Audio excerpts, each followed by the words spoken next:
What is going on, everybody? I hope everything's working okay. It has been a rough week.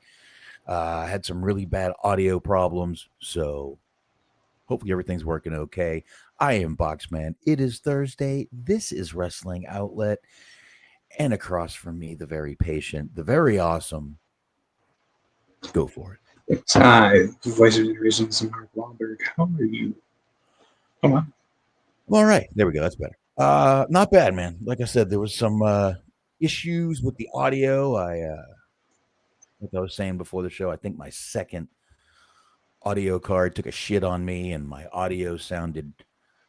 First, it was crackling. Then it sounded like underwater crackling. Then it was just cutting out completely. So reconfigured, did some thinking, and realized I might have all the jacks I need in the back of the computer. So looks like I do. I can hear Smark. Smark can hear me. Hopefully you guys can hear Smark and me. We shall find out. It was recording that way, so we should be good. I mean, I even went as far. I was telling Smark, I got him on the phone, Microsoft. I got Microsoft on live chat, remote.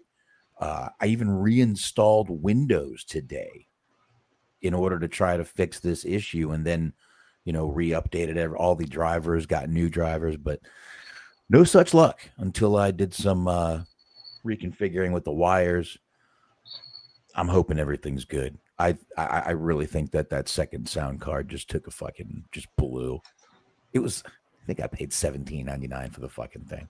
It was an external card. Some of my Temu sound cards. Well, I mean, just the plug should tip me off. It's one of those old school printer plugs. Old school, got the box on the top of it. So that should have clued me in right there that this thing was a piece of shit. But we got a good year, over a year out of it, because I got it when I first moved here. So $17.99 for a good year. I'll be honest, the audio sounds better in my ears right now than it has in a while. So hopefully we're good to go. So I didn't think we were going to get this bad boy going tonight, but we did. Literally about 35 minutes ago, we got this thing going. So forgive me if my news reading is bad. I did not have time to watch Dynamite, but we'll talk AEW Double or Nothing, and Smart can tell me what happened on Dynamite. That's a good way to do this. Mm-hmm. Yeah. And I've seen a few Dynamite videos from last night. I just didn't get to sit down and watch the whole thing.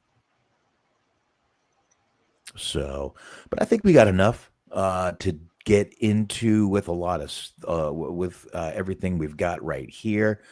Get into one quick sort of, definitely, I guess, a wrestling related death. It's more of a music death. The great Rick Derringer has passed away, most known for his song, the Rock and Roll Hoochie Coo, back in 1973. Kind of became a staple song for his, or a signature song for him, the Rock and Roll Hoochie Coo. You've heard it in movies. You've heard that song everywhere. I'm afraid of what Smark is looking up right now. Well, come on now. You should be able to figure it out. Give me just a minute here, though. We'll see if we can find it. But probably what us wrestling fans know him for, Smark, is this little song right here. I am a real American, fight for the rights of every man. I am a real American. That's all I will play of that. Anymore, I'm going to get fucking dinged. So, also known for singing the Hulk Hogan song, Real American. Right on. Yeah. Done some more songs, but mostly that Rock and Roll Hoochie Coo is his, signature song. That's the song he's mostly known for. But that he does the Hogan thing too. Oh, I left this one in here. Oh, that was a good one to leave in here. Just get in there, bite it. Okay, That's right. forgot I left that in there. I guess that was subconscious. No. Rick Derringer would be proud. See, I was killing time until you found whatever you're looking for. Oh, I see. That's right there. You mentioned the Rack and Roll Hoochie Coo video, or the song at least. Yeah. You can't mention the song without mentioning the video. You got fucking Mean Gene singing along. He's wearing fucking the blue wig. He's got the Bret Hart glasses, fucking silver stuff. It's wild shit. It's good stuff. There's some. I've watched that. I watched that pile driver, fucking the VHS tape, so many times when I was a child. Like just every time we go to the video store, for some reason, I'd always fucking grab it. What's up, Scott? Oh, good. Please let us know how the audio is sounding. I'm not worried about the video, but just let us know everything. Yeah, the video is really more of a subjective critique. We don't really need that. We don't need comments on our appearance. Stop catcalling us. No. I did realize something the other day. I went to get an oil change. All right. It says levels are okay. He can sound us. Thank you. I appreciate that. We had a little setback today. So just wanted to make sure everything was rolling smooth. And I guess I got a new setup here because this is, like I said, it's sounding better than it really ever has. But I realized something the other day. Speaking of appearances, I'm not going to get into the whole story, but we do know I had put a dog down a couple of weeks ago. I buried him here. I said that, but I left the shovel in my car. I went to get an oil change the other day, and they didn't have my oil filter. So I'm like, you know what? I happen to have one in my trunk. And they didn't have my oil filter, so I beat them with a shovel. No, I had. Thank you, Luke. I appreciate that. I really do. So I go in my trunk to get the oil filter. My wife bought it for me. It was a whole mix-up thing. I've had it for a while. So I go in the trunk, and he's like, "Oh man, what you got back here?" And I'm like, "Oh shit." The way I look out here in East Texas does not really fit. I look like I'm a mob guy brought out to East Texas, and I've got a dirty shovel in my trunk. Right. He just gave me a look. I gave him a look, and we moved on from the shovel without even saying a word. I mean, to be fair, you do live in Texas, so the fact that it wasn't a gun more than anything probably just surprised him. Oh, I've always got a gun on me. I've been carrying around my wife's. She has a little 22 that I've been carrying around. It shoots 22 long bullets, and I forget it's there some days. If I'm sitting on the couch, it'll be like 11:30, and I'm like, "Oh shit." I know I do look like a Yankee boy. Look, my family was most of my family's in Boston, so I still got that in me. But just looking the way I've heard people tell me I look here, the shovel problem in the trunk probably didn't make it any better for my appearance out here. I mean, I get looks, but people think when I walk, I know people think when I walk into a restaurant, here comes an asshole. And I am so nice to servers because I couldn't do it. I couldn't do it.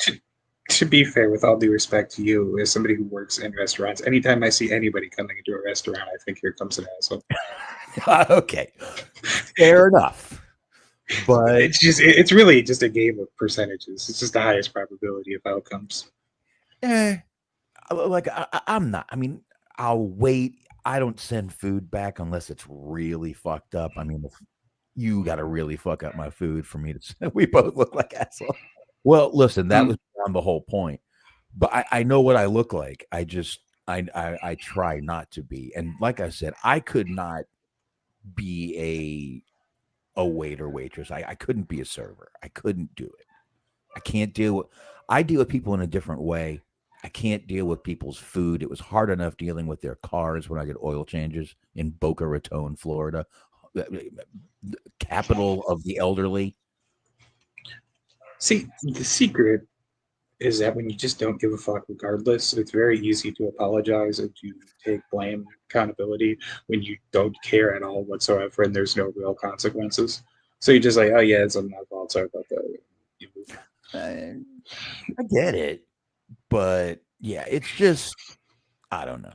I couldn't do their job. I try to be very nice to servers. I tip well, even when I don't have good service. I pretty much tip the same amount. So it's not. I will say, to Luke's point, I've been told that I have basically the male equivalent of resting bitch face. So I mean, it is what it is.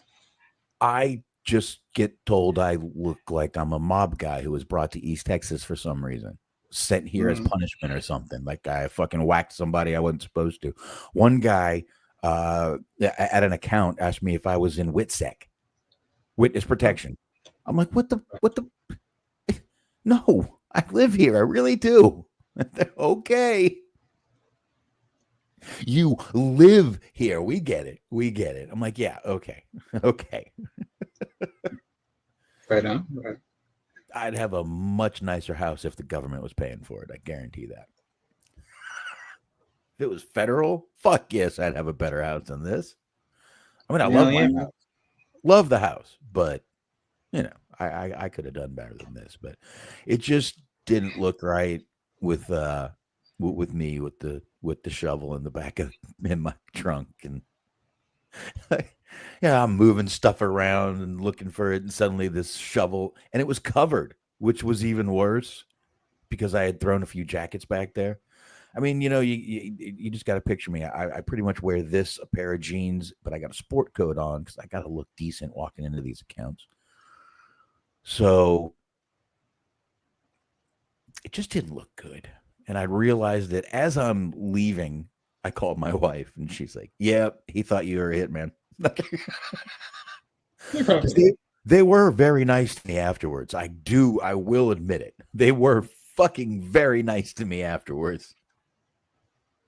Hey, whatever gets results. Yeah. Even though I didn't Luigi box. No. But yeah. Meanwhile, I didn't realize oil changes were fucking $80 now. And that is with your mob discount. So I gave them the filter. It should have been at least $10 off. Well, I feel like this conversation has just sort of brought to my attention that I need to download a couple of Italian-related drops. So look forward to that next week, I suppose. No, I'm not Italian. Well, yes, I know, but we've got a lapse in coverage here because we've got a couple of different ones that celebrate various ethnicities. So we gotta get to work on the Italian one. Yeah, I guess we could, but and it certainly is not cool to be Jewish anymore, especially not in a southern state. When was it, might I say? Huh? When was being Jewish ever in vogue? Was there just like a period of the 90s that I was unfamiliar with? I feel like I think it might have just been the being in Florida the whole time because you know you get the Jewish holidays off. A lot of people in the school are Jewish. You actually do Jewish things at the Jewish Community Center. The Jewish Community Center here is probably a gas chamber, but well, I mean, you went a lot darker than I was going to go with that, right? Because you said Jewish Community Center, and I was thinking to myself, where no sports are played. No, actually, there's no bad. No, they were. Basketball was played. We played. They lowered the hoop. They had a gym. No, they didn't. The assholes. It's like the score was like a WNBA game. It was like 6-4 at halftime.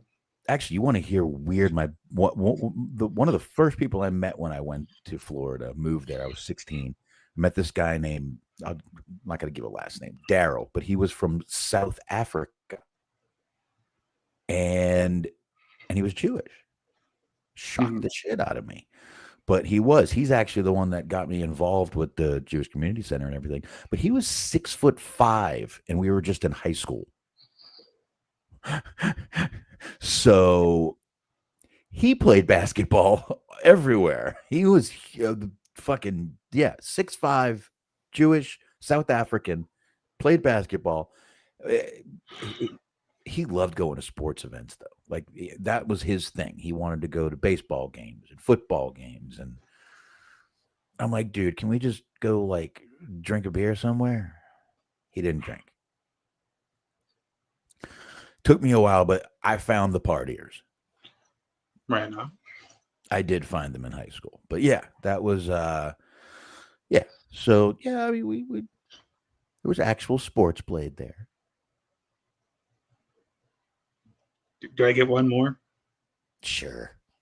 All right, because you were saying he's 6'5" and he's playing basketball. And I'm sitting there thinking to myself, this 6'5" Jewish guy playing basketball means he saves money on beat because he gets to be his own agent, which is also a very Jewish thing to do. That is very Jewish thing to do. I mean, I'd call Paul Heyman, but again, I'm not very Jewy. That would kick so much ass. Just an actual like fucking athlete being represented by Paul Heyman. Oh hell yeah, that's what it would be, man. Yeah. So, I don't know how we got from Rick Derringer to there, but rest in peace, Rick Derringer. Rock and roll hoochie cootie you, sir. Didn't he have a couple of other ones, or am I imagining that? Was he also behind the Demolition thing? I think he might have been behind a couple more songs. He sure was, because I typed it out in this Demolition theme, Rick Derringer. Okay. That was the fucking everybody talks about the Hogan one, but that's the real gem in the catalog. If you say so. Okay, I mean, we all know that Demolition's better than LOD, but even aside from that, just if we're talking about just the theme song, just listen to that theme song. That is one of the best fucking theme songs ever. And we did a show on theme songs, and this was one of the ones that I brought up. So I'm not even it's on record. Okay. Yeah, he did make a bunch. He did make a ton of songs. I didn't know he made more wrestling songs, but there you go. From Ormond. See, he died in Ormond Beach, Florida. So that's how we got on the Florida talk. We'll put it that way. How's that? We'll connect it. We'll connect it. There you go. That's what we're gonna do. That's what we're gonna fucking do. Looks like he even did a rendition of "Hang On, Sloopy" in 1975. I don't know what that means. Hang on, Sloopy, Sloopy, hang on. Dun, dun, dun, dun. Anyway, that didn't go anywhere. But anyway, everybody. What the hell was that? It's an old song. I think it's a 50s song. I'm sure if I actually listened to it, I would probably know it. But yeah, in the meantime, I got nothing. I thought it was an Elvis thing. So, wow, I didn't hear much of that. You went robotic on me, and you're locked up real quick. Might be me. Yeah, but I think it wasn't me this time. My bad. I was gonna say no. If I listened to it, I probably would know the song. But in the meantime, I got nothing. I thought it was an Elvis thing. No, I don't even think. No, he didn't cover that one. That would not be an Elvis cover. I can't even hear him do it. No. There you go. It's a class. Is that's a classic on rock? That's a classic rock radio. Really? That's like super classic. That's like, my God, the original. I think after a while. All right. With classic rock. Oh, go ahead. Sorry. No, it's all right. By the McCoys, the original, released in 1964. There you go. So that is originally called "My Girl Sloopy." I'm not sure which name is worse. Sloopy sounds like something that you would just call somebody if you were like trying to call somebody something that was like offensive without being offensive. Like it seems like it speaks to a very specific type of a person who may or may not wear helmets. Like, oh, that's a fucking Sloopy. You're a fucking sloopy motherfucker. Sloopy, hang on, Sloopy. And I locked up because Luke said he had sent me a PM or a Facebook message, and I went to check it out, and it's just the words "fuck you" written like about 27 times. So I don't know if that was really necessary. Seemed like a bit much. He's just trying to take your mind off the game is what he's doing. I hear you. Yeah, that's what he's doing. Throwing little stuff at you like that. But yeah. Another interesting fact, though, in his later years, while kind of enjoying his golden years, he became a born again Christian and started releasing a lot of Christian faith music later in his career. Nice. So there you go. Maybe that's where Hogan got the idea. So it's Derringer's fault. Rick Derringer can do it, brother. Anybody can do it. That's right, brother.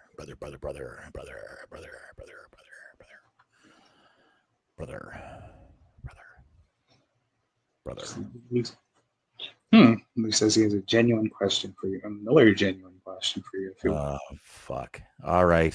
Let's do it. I got you. Let's hear it. I'm waiting. Bated breath and all. Bells on my toes. He's got bells on. Balls in my hand. What is white, loud, and ruins scrambled egg? Michael J. No, that would help the scrambled egg. A chicken. I don't know. All right, let's hear it. I was going to say Michael J. Fox, but that would actually help the scrambled egg, so I don't know. Yeah, not sure that would work. It'll be hard to. Yeah. It'll be hard to do. I mean, if, I just hope the answer is not come. That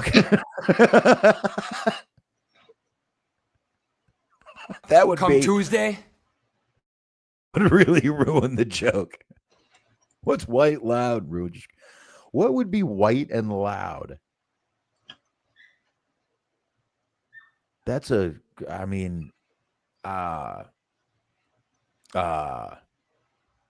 Kreischer?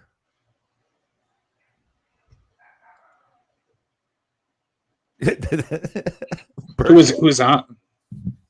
It was apparently on Raw Monday. Yeah, he was shirtless drinking beer. God, put a shirt on. No more guesses. Let's hear it. Let's hear the punchline. How is literally everybody not sick of him already? Like, I would like to just, after like experiencing his whole oeuvre and the fact that his gimmick hasn't changed or evolved at all in the last 10 years, I'd like to formally just go back in time and just apologize to Larry the Cable Guy, because he was at least trying. He wasn't funny either, but he at least had material of a sort. No, he was funny. I saw Larry the Cable Guy live. He was funny. Before, in gimmick or out of gimmick? Oh, way in gimmick. This was when he was still hot. This was right after Blue Collar Comedy Tour. He was still really hot at that time. This was had to be before 2000. Luke says, "Mark, you're killing me here." I guess he wants me to take a crack at this riddle. Is this true? Scrambled eggs, crack. I see what you did there. That was good. That was good. Okay, once again, Smark, what is white, loud, and ruins your scrambled egg? If I could copy and paste this, I would put it in Google, but we can't do that. So I think I have a guess. Would it perhaps be maybe... It's another one! Snow filled the air, buries everything. Time to be scared. You better be aware. It's a nightmare. You better run away. Gonna need some Flair Spirits soon.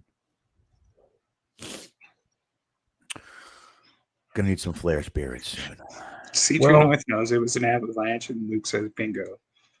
At least the answer wasn't come. No, the answer was not come.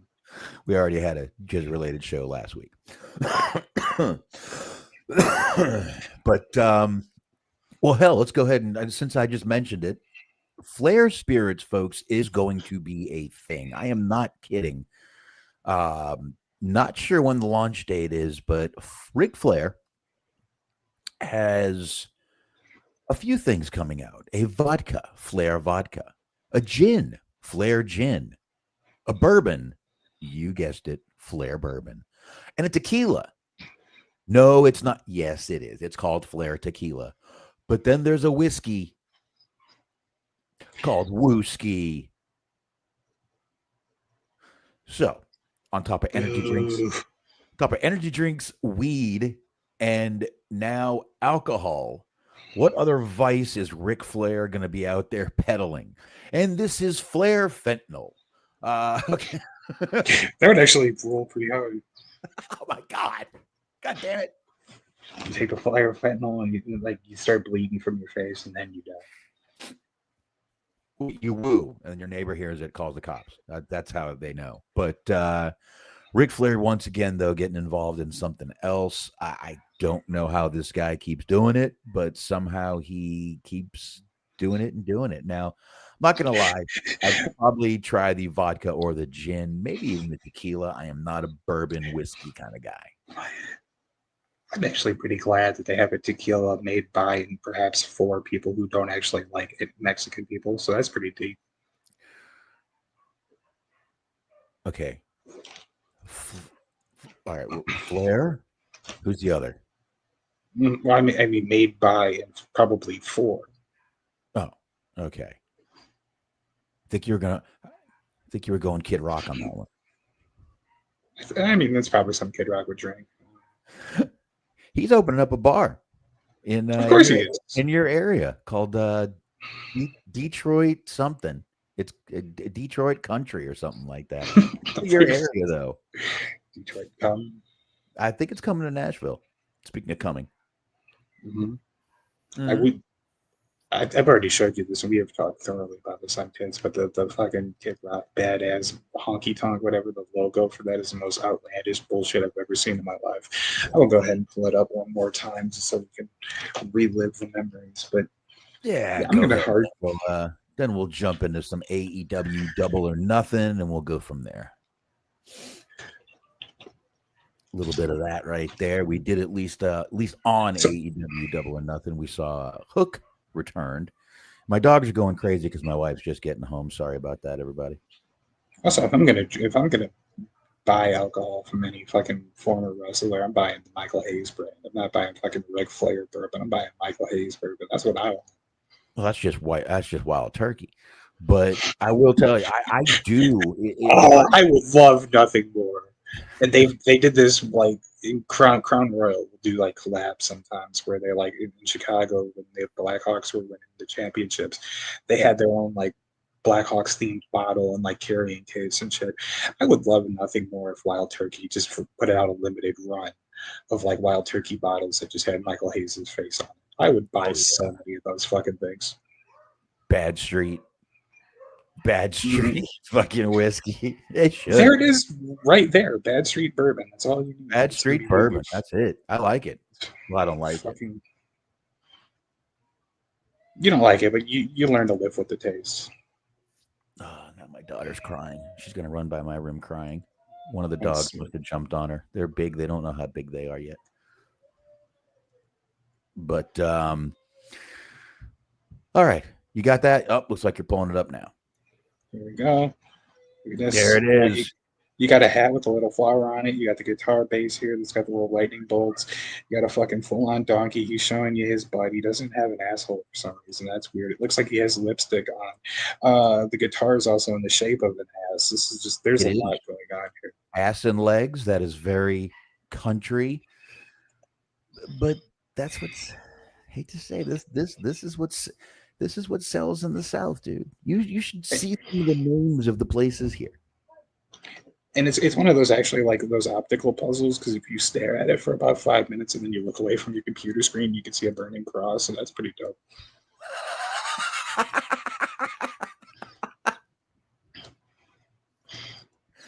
I didn't catch that. It's one of those things. Anyways, he's probably gone by now, but good night, Luke. I didn't catch that. Oh shit! We went from 5 listeners down to 1. What the hell happened there? You know, blaming it on your racism, sir. So anyhow, speaking of places that are hot, the Desert Diamond Arena in Glendale, Arizona. That's where Double or Nothing took place over the weekend. I did see Double or Nothing. Like I said, I haven't had time to watch Dynamite, but Smart can fill me in on what happened on Dynamite with any of these matches that went down. Now we had, I'm not going to go completely in order here. We had 2 Owen Hart Foundation final matches. We had men's and women's. We had the Hangman Adam Page versus Will Ospreay. Hangman wins. I don't think anybody could have asked for a better match there, to be honest. no, that was really good. Yeah, I thought that was a really, really fucking good match. Enjoyed the shit out of it. So, but we had that match. Like I said, Hangman took that one, and we had go ahead. I'm sorry. Real quick, there was a cool spot that people were posting online. Like Ospreay goes to get up, and Hangman's behind him, and he can see. They show him looking up at the big screen, like Hangman's behind him. He's about to hit the buckshot, and Ospreay sees him on the monitor, but like on the big screen behind him, setting up for it, so he knows to spin around and knocks him off the apron. I thought that was cool because, like, you can like that. The fucking big screens are always available, but nobody ever actually uses them. So like he actually used it to see what was behind him and reacted accordingly. It was pretty cool. Yeah, there was one move. Oh no, that was Adam Cole that got fake aproned. That wasn't Adam Page. Oh no, that was very real apron. I watched that was from Dynamite. It was him and Kyle Fletcher, and like I don't know what the intention of that move was supposed to be. I'm assuming it was supposed to, like, his back was supposed to hit the apron, I guess. Yeah. But he fucking powerbombed him, and his head just clear fucking just smacked up against the fucking ring apron, which is a great thing for somebody that's had multiple concussions. Oh yeah, yeah, absolutely. Just give it a quick knock, and that's exactly. Just knock it back into shape. Add another one. Yeah, just take another one off the bump card. But that was a really good match. We also had another Owen Hart Foundation final with Mercedes Moné going up against Jamie Hayter. People were actually a little upset. Mercedes Moné won. I gotta tell you, I wasn't upset. We had said, both of us said we would like Jamie Hayter to win. You picked Mercedes. I went with Jamie. I believe that's how it went. It wouldn't have hurt, but obviously they've got a long-term plan for Mercedes. And it doesn't look like he's wanting to shy away from it. So we're getting what we get with her. There's nothing we can do about it. I mean, it is what it is. Exactly. Yeah. Well, I mean, I know you're not wild about Mercedes, and like promo-wise, neither am I. But I mean, it's the 2 biggest people they have on that roster for the biggest show that they have, presumably, of the year. They've been promoting fucking All in Texas for what honestly feels like about a year now. Yeah, or only what? A couple months. We're a couple months away. August, right? A couple months away. No, it's in July. They were saying about, I think it was 54 days away. They said on Dynamite, so 53 now, I guess. Okay, not bad. Well, not that far away. It's gonna be. I mean, they have been promoting the shit out of it, which, let's be honest, it's kind of rare for them to do this. Everybody complains, and I didn't even know they were here. This, that. So, listen, they've been promoting the shit out of this. They did press here in Texas for it already. So, and I'll be honest, I do see signs for it. I do see, even out here, I see signs on I-20 for it, and I'm right near Highway 20. So I have seen signs for it. Not many people out here are going to drive to fucking Arlington. That's like a 2-hour fucking drive, but some will. let's go ahead and jump into the Anarchy in the Arena match. This was a really fun match. You had Kenny Omega, Swerve Strickland, Willow Nightingale, and the Ops. We had Joe and Powerhouse Hobbs with Shibata. And they actually beat the Death Riders. I think both of us figured with nothing on the line that they were going to.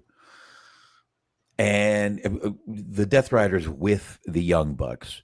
I liked the way they used the women in this match. I liked the way they used Willow. I really liked the way they used Marina Shafir. She even had blood coming from her head. It was after a bottle got broken on her head. I loved the fact that Kenny Omega had him play Bodies. Let the Bodies hit the floor. I loved that song playing. And you could tell the Gen Xers, they were jumping. The Gen Xers were jumping. Everyone was having a good time with that. It was great the way they started off, though, because, like, you have Kenny Omega saying that, like, it's time for them to switch up the music because they were playing, like, whatever the Young Bucks came out, right? That was... And they had the most super fucking elaborate, like, they were dressed as the Founding Fathers. They were calling themselves the Founding Fathers. They had this, like, old 1700 style speech that went on for about 20 minutes, which was fucking, it was actually pretty funny. It made me laugh because, like, it was this most long-winded nonsense in the world. And, like, everybody was selling it, like, even their teammates were selling it like they had no idea what the fuck was going on and they weren't expecting it. Because, like, you had the Death Riders, they were all, like, on the stairs waiting to go into the ring, and they're just, like, looking around like, what the fuck, can we get this shit going already? That was great. And they come out dressed like fucking, like, everybody, they're both dressed like George Washington. It was fucking wild shit. So, like, they're playing the old, like, Revolutionary War style fucking music going on. And you have Kenny Omega call for them to switch up the music, and they start playing I'm So Excited, which was fucking amazing. It was a nice little fake out because you just have Swerve look at him like, that was the song you wanted? Like, what the fuck? Yeah. And after a while, he just shrugs and he's like, all right, good enough for me, I guess. Then you have, like you said, Kenny Omega's like, no, we need real music. So they started playing Bodies, and everybody's going nuts. That was good times. Everyone did go nuts, and man, I'll tell you that gave that match a little bit of an ECW feel for a few moments. Especially the way the camera was going all over the place, showing you one person, this person, that person. You had Willow and Marina outside. You had it was a clusterfuck, but it was a fun clusterfuck. Even with I think it was Wheeler Yuta getting thrown off the balcony at one point into a crowd of security guards. Look, we all know how those moves work. It was a fun match. And I believe we both said that the baby faces were going to take that because there was no titles on the line. I wish I could take credit for it, but I actually picked the Death Riders because the Death Riders never win anything, and they're trying to make them out to be a big deal, so they're going to have them win. But they did not, although, I mean, for whatever it's worth, they weren't involved in losing the match. I guess that means something.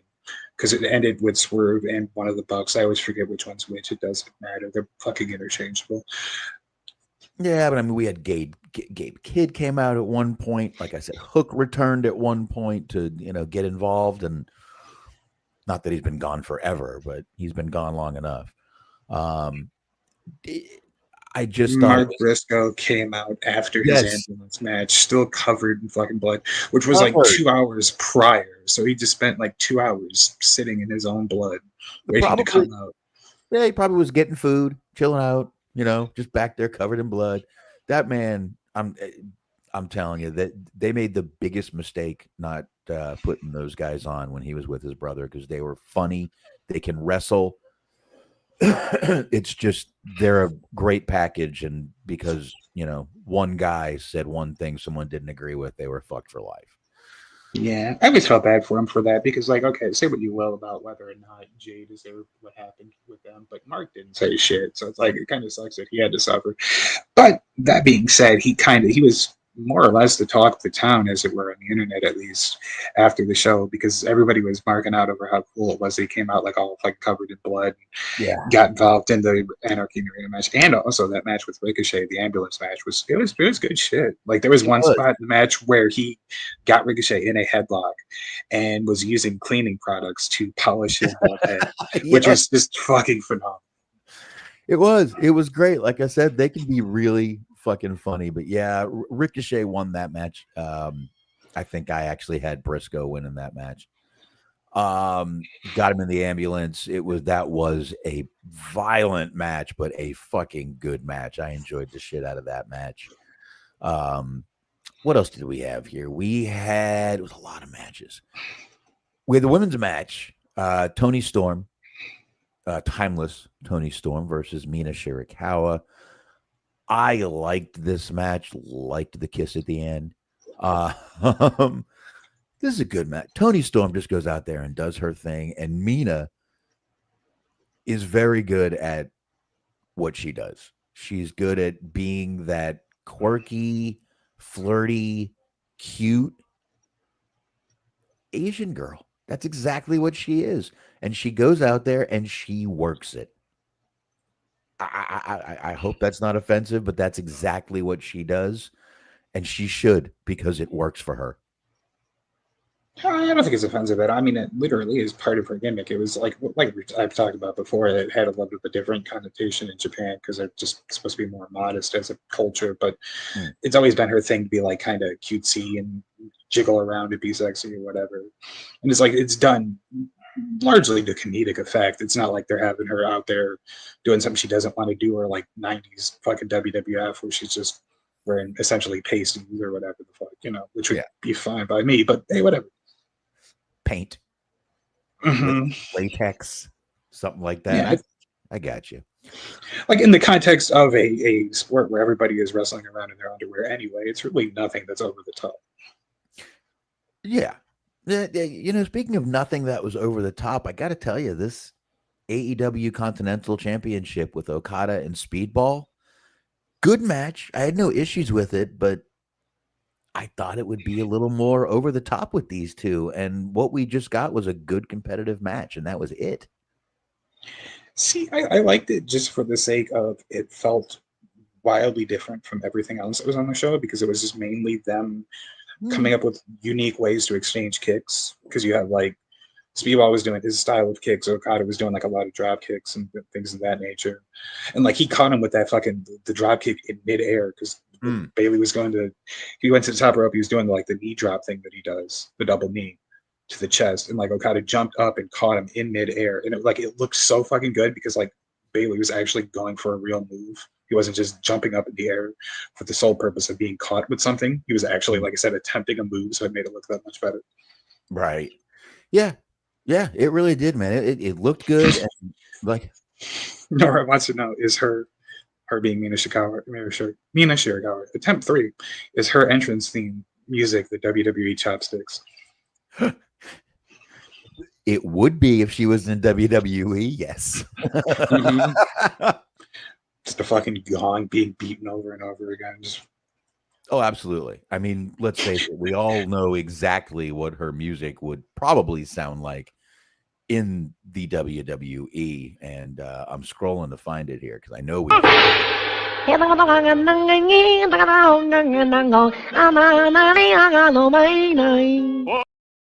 That's exactly what she would be coming out to in WWE, and we all know that is true. I don't care who's in charge. All right. I don't give a fuck. I don't give a fuck who's in charge. Hey, Nora, how you doing? Good evening, Noreb. Good evening.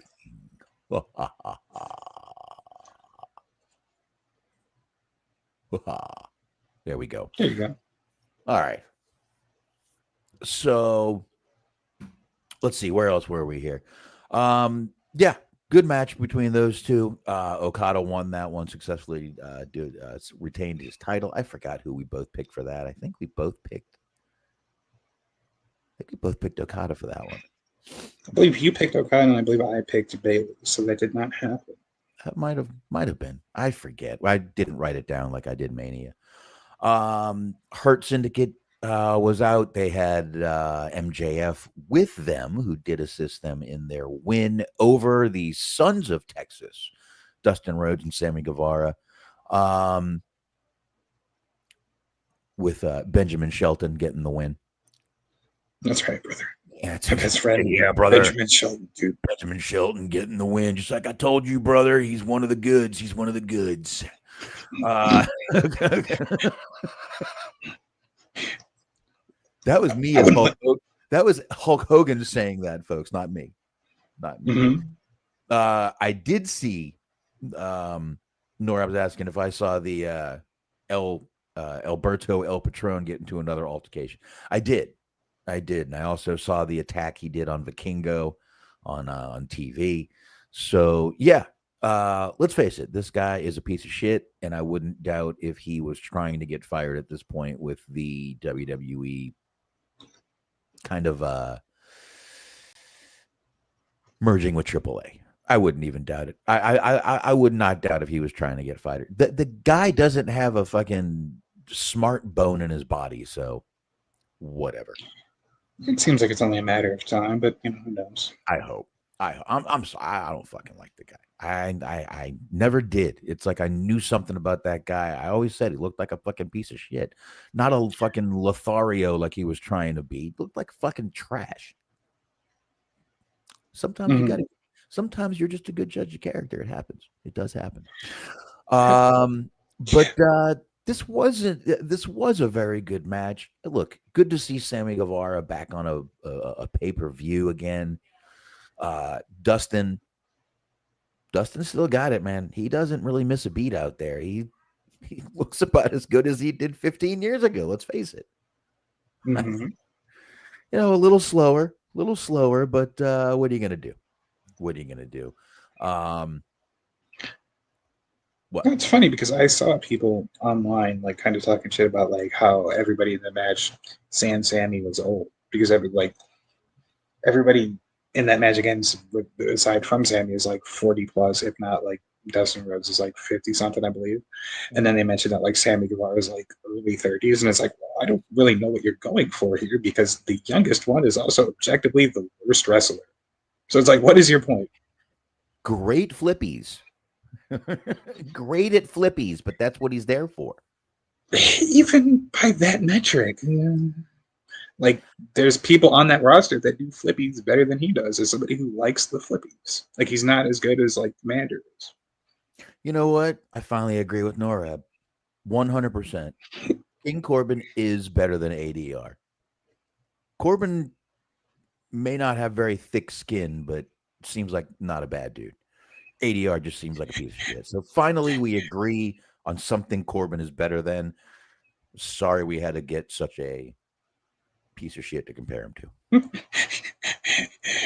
Yes, Barry Corbin better than a alleged. I mean that's like saying, you know, alcohol's better than heroin, but I mean, you know, it's okay. I get it. Alcohol better than, of course, Flair Fentanyl copyright. The Flair Fentanyl, yes, coming soon to anywhere but Texas. Texas put that THC ban out. We're not going to be able to get any of that fucking THCA anymore.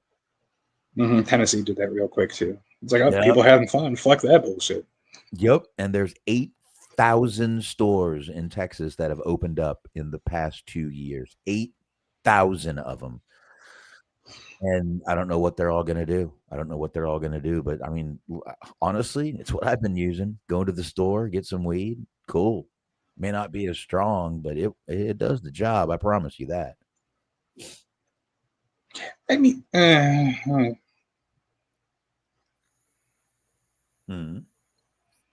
well, I mean, I was just, I can sense that but if I was going to say something that we might start rowing down political waters, so I don't really super want to go there, but just it like kind of, I find it upsetting that like as big of a problem as like opioids are, that they're like so quick to fucking ban fake weed.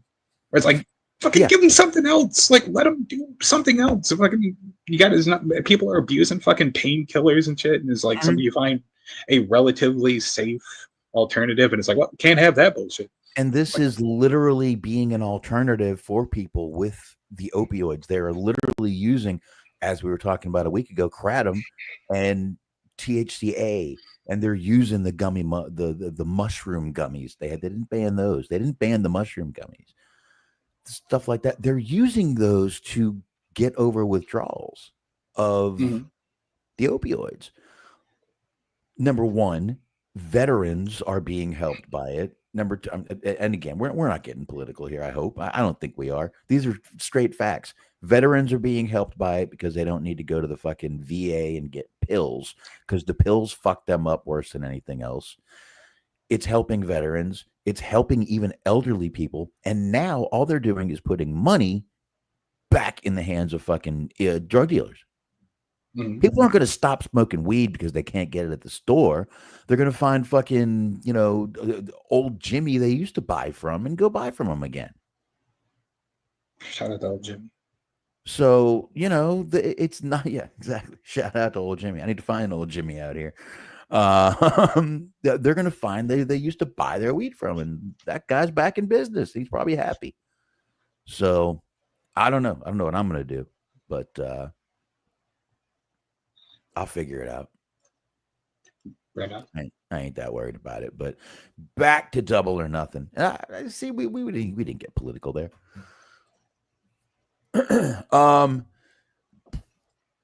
We also had the we had FTR coming out. FTR, old Dax getting in the fan's face, and I love that Cash Wheeler went to hit him, and the dude didn't even flinch. Didn't even flinch. He took a sip of his beer, like, motherfucker, hit me. I'm rich. I'll be rich. Hit me, please. So it was Dax Harwood and Cash Wheeler versus Daniel Garcia and Nigel McGuinness. Look, folks, I'm a big fan of Nigel McGuinness. I really am. I like him. I like him in the ring. I thought he was great as Desmond Wolfe. I did not. He was the only one I gave a shit about in this match, and I scrolled pretty quick through it. FTR won. I think we figured they would, but there you go. Trino says the only person I know who needs to go through withdrawals is Chiefs, man. This guy says this shit will be legal at the federal level in 5 years. Hopefully. Yeah, I don't know about that. Everybody says they're going to do it, but then they look at the ramifications of what happens if they do it, and they don't do it. Remember, Biden and Kamala were going to do it. She was out there talking about listening to Snoop and smoking blunts, even though Snoop hadn't even put an album out yet. So, but then they go in to do it, and this is when she was in as vice president. So there are way more ramifications than just legalizing it at a federal level. You are going to have so much pushback because, let's face it, the government and the CIA are the biggest drug dealers in this fucking country, and we're probably going to get taken off YouTube for me saying that. Message. Fucking right. Fucking right. I'm just waiting to see if we get taken down. I hope not, because I'm not recording. So we'd be pretty fucked if we'd got taken down. But yeah, I'm just saying. I mean, all the fucking movies and shit I watch. I was listening to a book on a TV show I like called The Unit. It's from back a few years ago, but it's all about a Delta Force special forces unit. But the whole TV show is based on a book called Inside the Delta Force. So I jumped on Audible. Ooh, I've got 12 credits. Found the book, and I've been listening to it. Yeah, what I said is probably spot on. Check out that book, Inside the Delta Force. If you've got an Audible credit, grab it. I think it's a 14-hour book. I think my phone's on the floor. It's a good book. Yeah, there are some stories in there this guy tells, and you're just like, wow, I can't believe it. Like, I don't know, half the situations they were in, I'm like, I'd have already been dead. Okay. They'd have already killed me. I would have stood up when I wasn't supposed to or something. Dead. Right. I'd be fucking Dennis Haysbert and Navy SEALs gone in the first 20 minutes. Okay.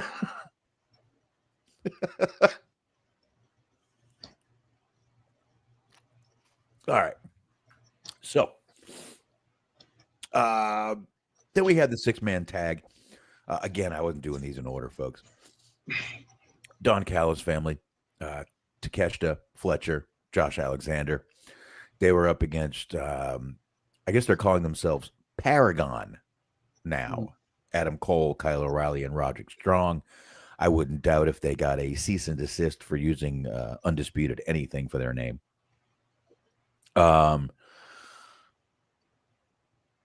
Fine match. Callis family defeated him. They kept attacking him after the match. Brody King, Ishii, and Tanahashi all came out. So obviously all leading up to Forbidden Door coming up. I think Forbidden Door is before All In, isn't it? I want to say yes. I want to say that's a June show. Hold on one second, folks. But yes, they put this on after Anarchy in the Arena, and nobody gave a shit. I mean, nobody would have given a shit anyway, but especially after Anarchy in the Arena. Actually, no. Forbidden Door is August 24th.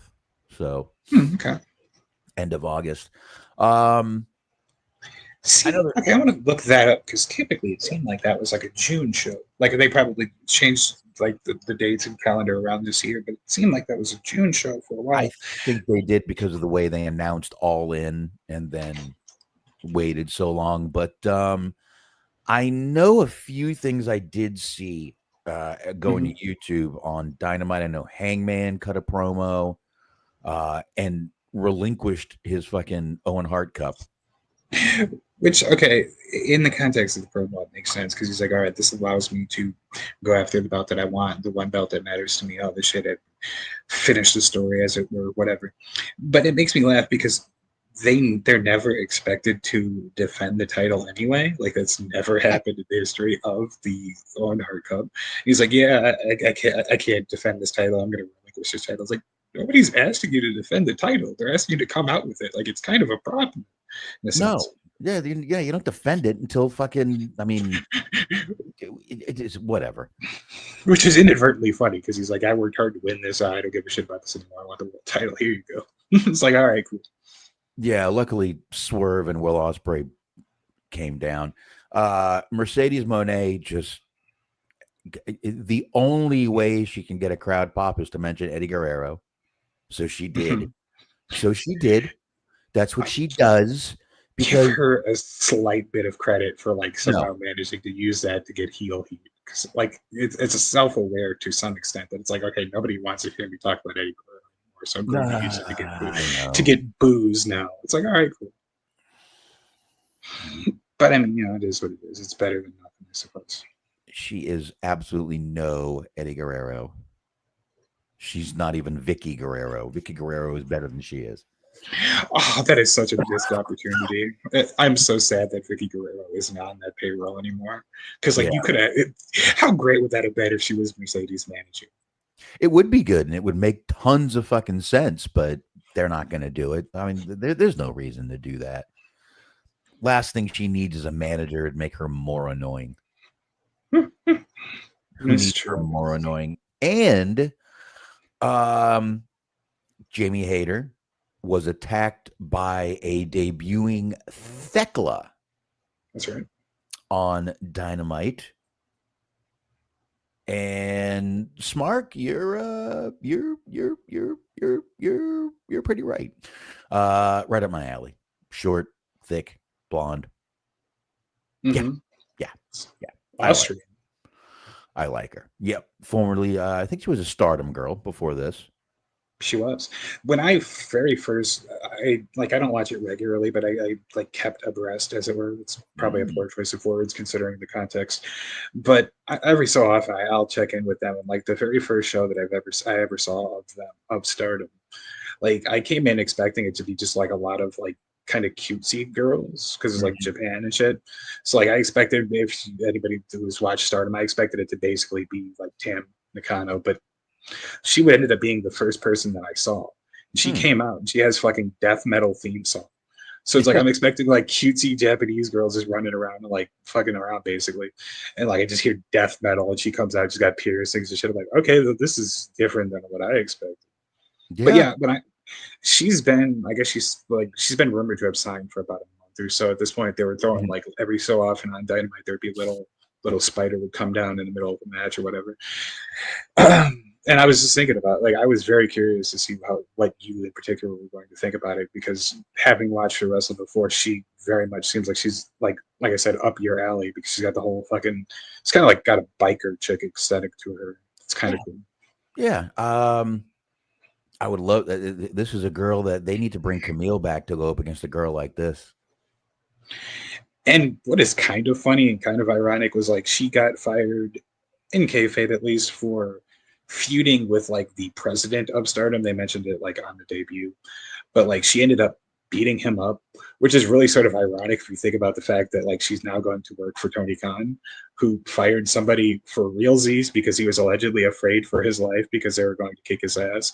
So you just hired somebody who got fired for beating up their boss, which is just very ironic. Well, you know, times are a-changing. Norm says Knicks are winning. Oh, good. And Truno says WWE has WWE champion, undisputed champion. Does WWE not understand the word undisputed? Apparently not. No, they don't. They don't. They don't understand the phrase "strike while the iron's hot," which is why you get gimmicks 8 months after the thing has already died out. Just wait. In 3 or 4 months, they're going to bring out a Hawk Tua gimmick. Who would they? So now I'm just thinking about who they would give that to. Natty. They already had her farting. Why not? You might just give her a Hawk. Just give her the next gimmick. Dude, it was meant to be, because I swear to God, that was the first person that came to my mind too. It's like, okay, it's a stupid gimmick. Who are they going to give it to? Natty. Natty, and she would. She would absolutely fucking do it if they asked her to. 100% she would.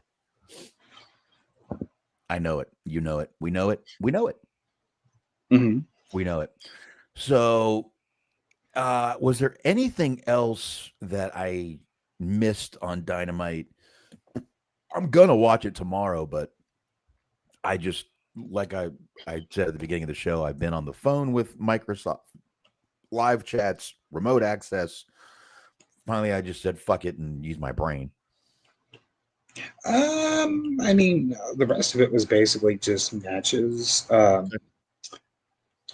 You kind of mentioned Mercedes Moné and Tony Storm had like a little promo segment to close the show, and you could almost, if you listen closely, you could almost hear the vertebrae in Tony Storm's back like snapping under the weight of having to try to carry the segment. I think she's up for it. She tried her damnedest, and I kind of worked, I guess. She's up for it.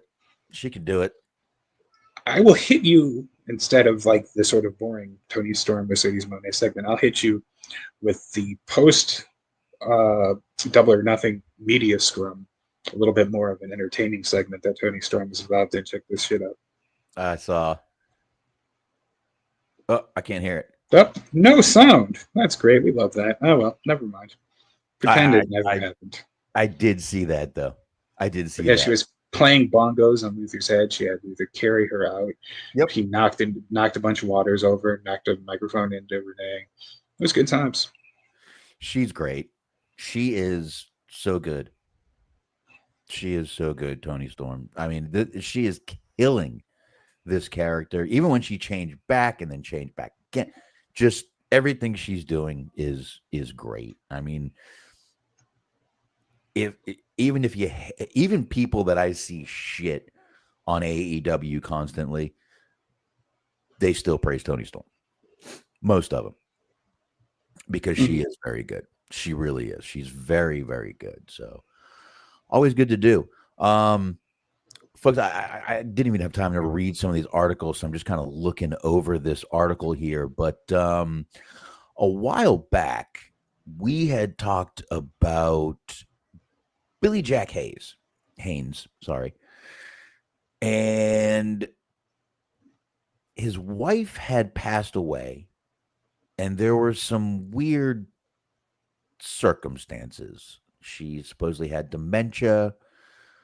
They were thinking it might have been a euthanasia kind of thing. We didn't know, and there wasn't much to it.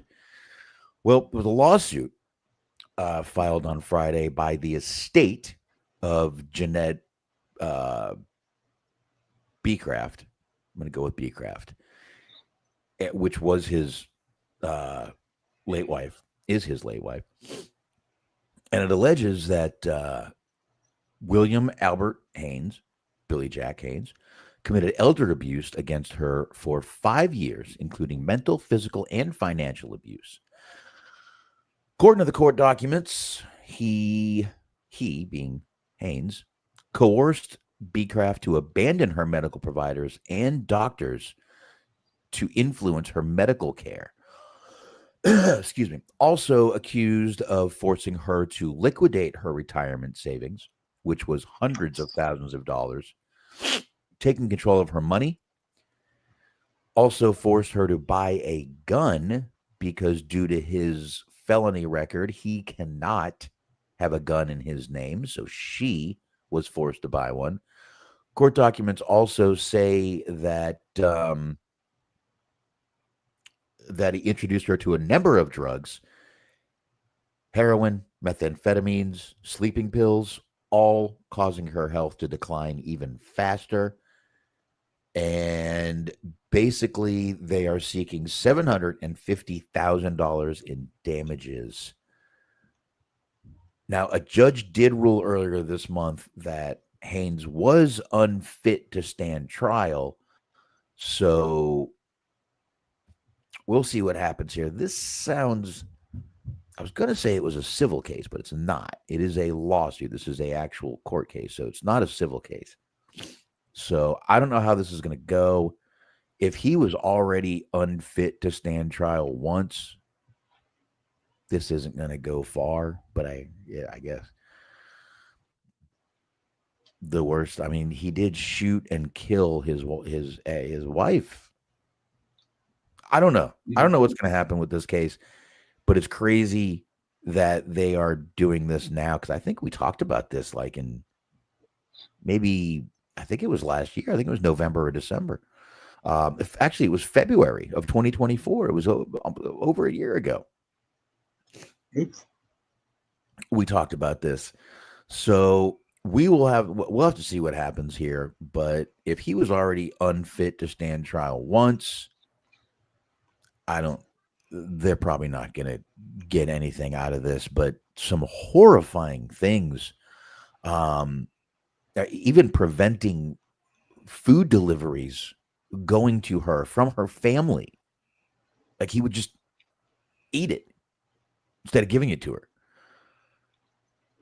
Pretty horrific things he's being accused of here. I don't know if this is just kind of a grief thing, but if any of this is true, what a piece of shit.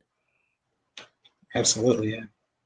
I mean, I don't even know what else to say, but I mean, if any of this is even true, this guy is actually absolute trash and should just die in prison.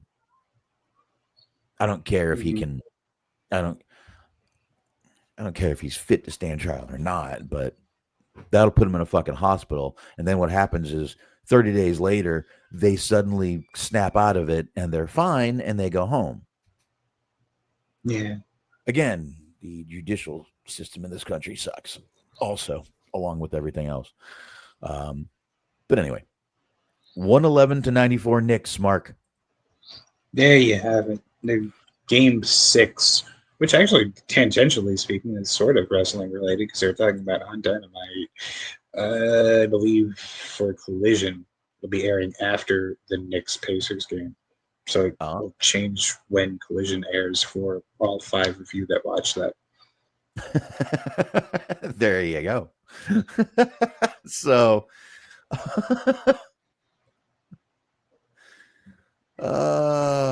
shit. Yeah, no, we talked about that Adam Cole bump.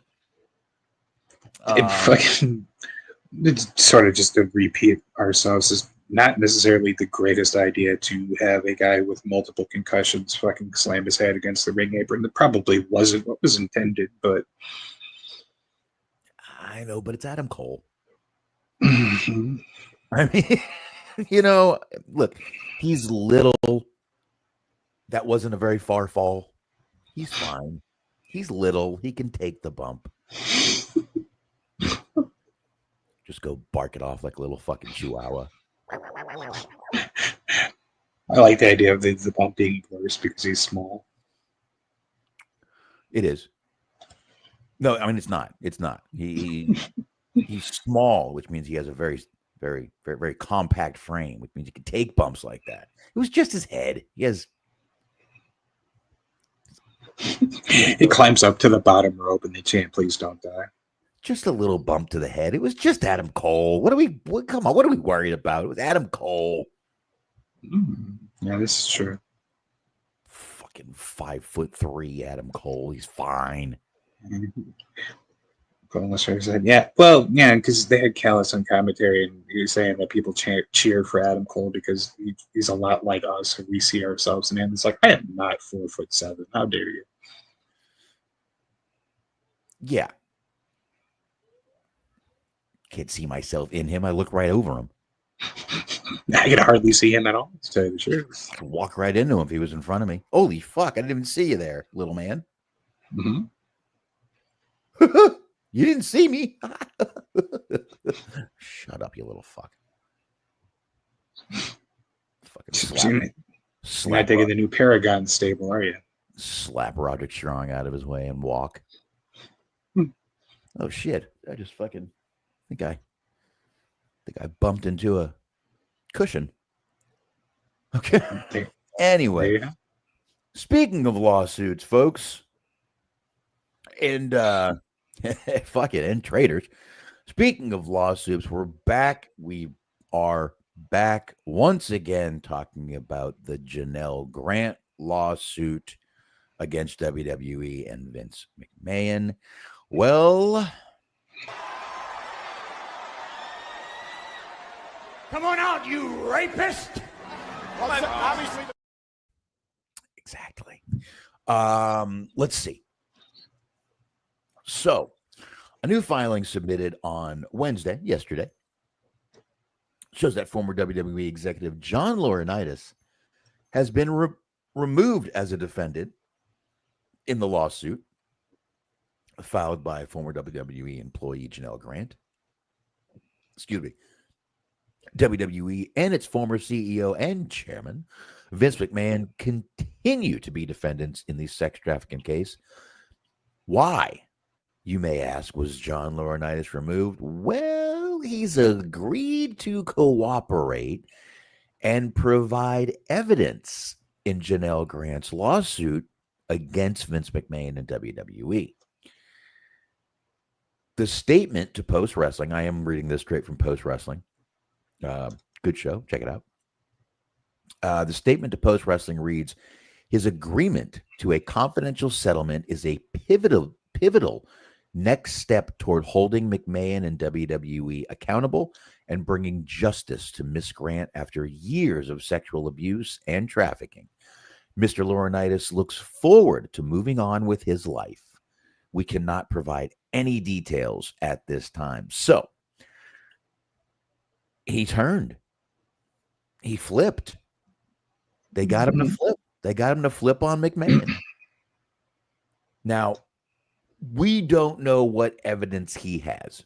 Obviously, that'll all come out when the trial happens, which is obviously going to happen. We don't know exactly what evidence John Laurinaitis has, but to be released from the case, he must have good enough evidence to prove Janel Grant's case.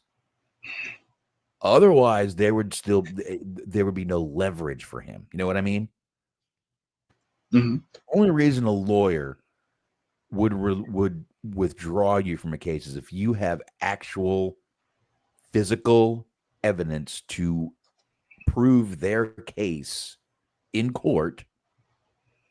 So, again, we don't know what evidence he has. I would assume they're going to be text messages and emails, probably. Going to be interesting to see what's in those. Vince still denying this.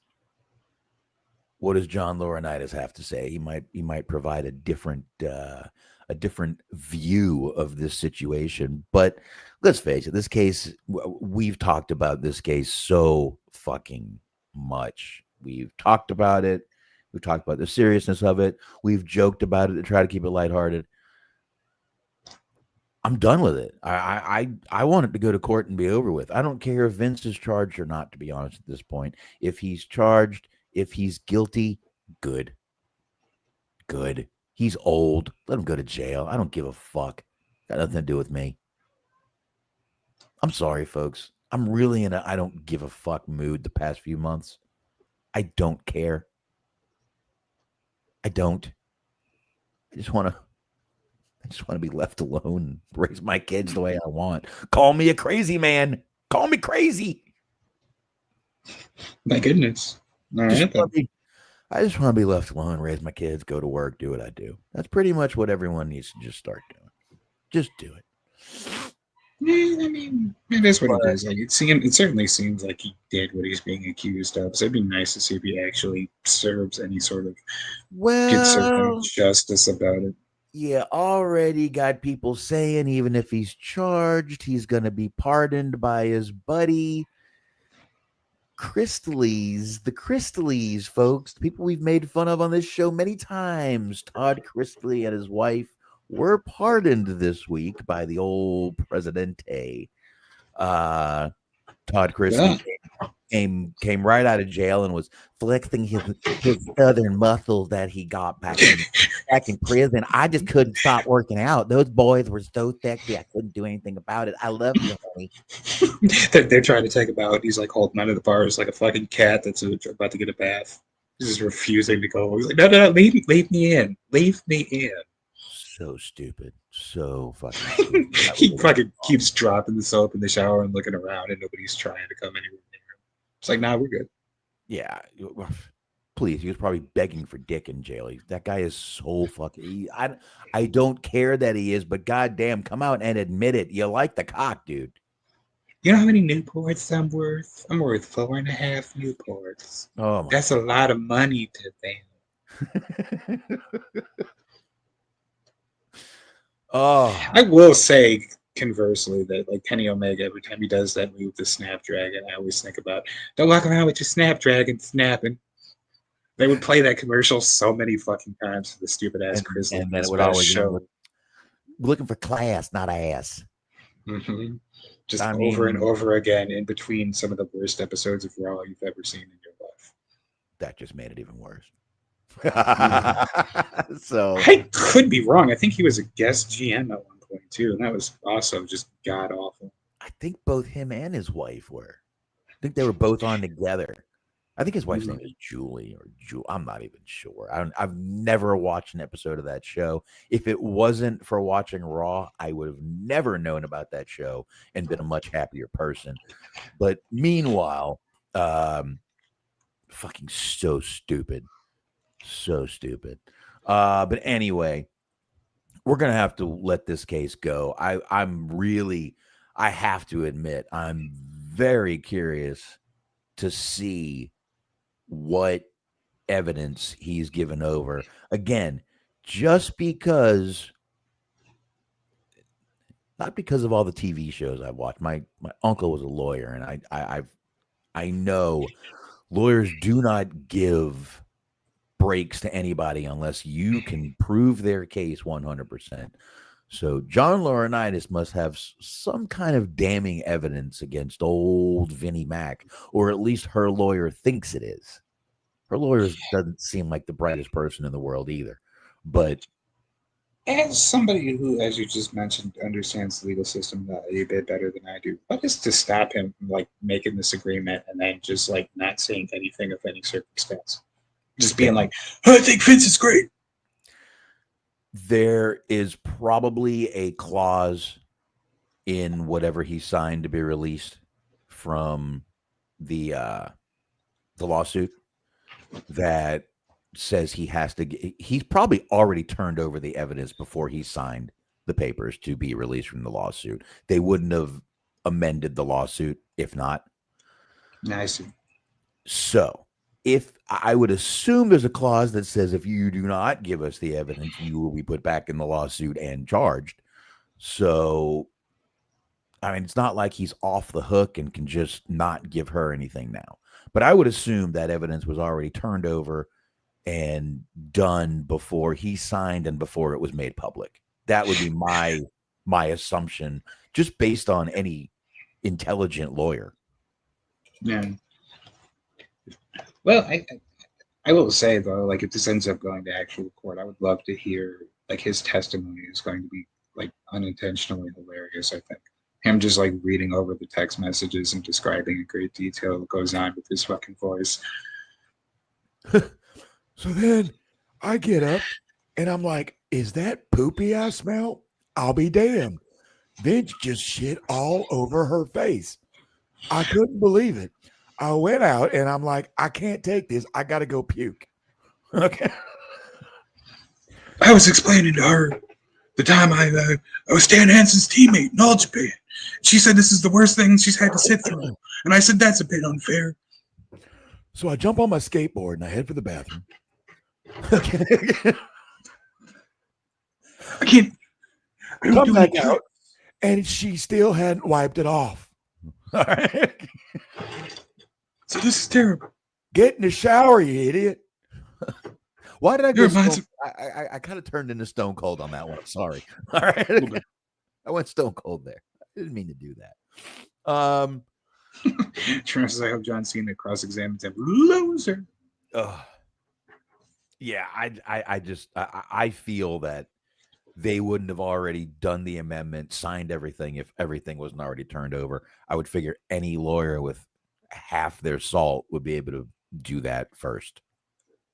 Okay, fair enough. Who knows? We don't know what's in anything. All this shit is done behind the scenes, behind the fucking, with fucking, you know, winks and nods, and none of us know what's going on. We just know what the media puts out. He's probably bullshit. Okay. Let's be honest here. Let's be honest here. Okay. Got a quick story on Tony Khan. This is kind of Tony Khan / WWE related. During the media scrum for Double or Nuttin', as Smark tried to play earlier, it was WWE has announced that a couple of their shows are also going to be right during AEW shows. They're actually going to be having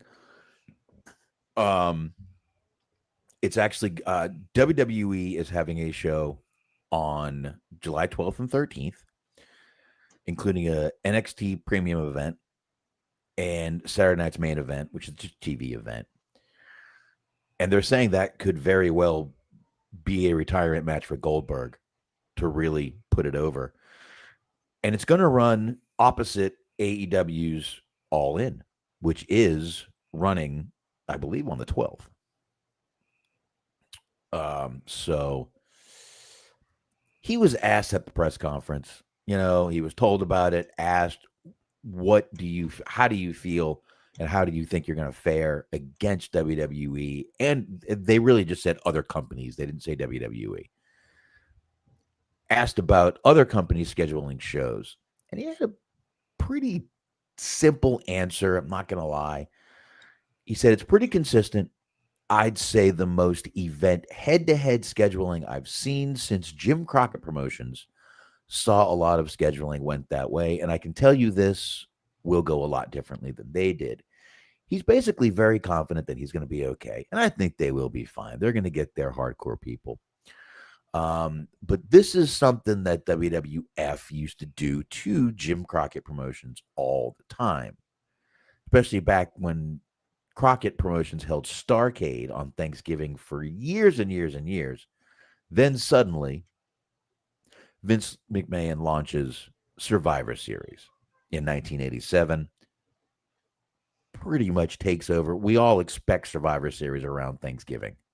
So pretty much is taking over Thanksgiving. But Tony Khan always goes back to that Jim Crockett Promotion fucking thing. always goes back to it. He thinks he sounds like a historian when he says it. I'm sorry. Sometimes he just sounds like a whiny little bitch. Not always. Sometimes I defend this guy. Sometimes I'm just like, whatever. Sometimes he does sound like a whiny little bitch. I will agree with him on one thing. WWE does do this to him a couple times a year, 3 or 4. Mm-hmm. It is, you could say it's shitty, but welcome to the fucking wrestling business, buddy. Let me tell you something. When fucking Swifty has a concert going on down the road, there's something else going on at another arena. You have a choice. You can go or not. There's plenty of things to do.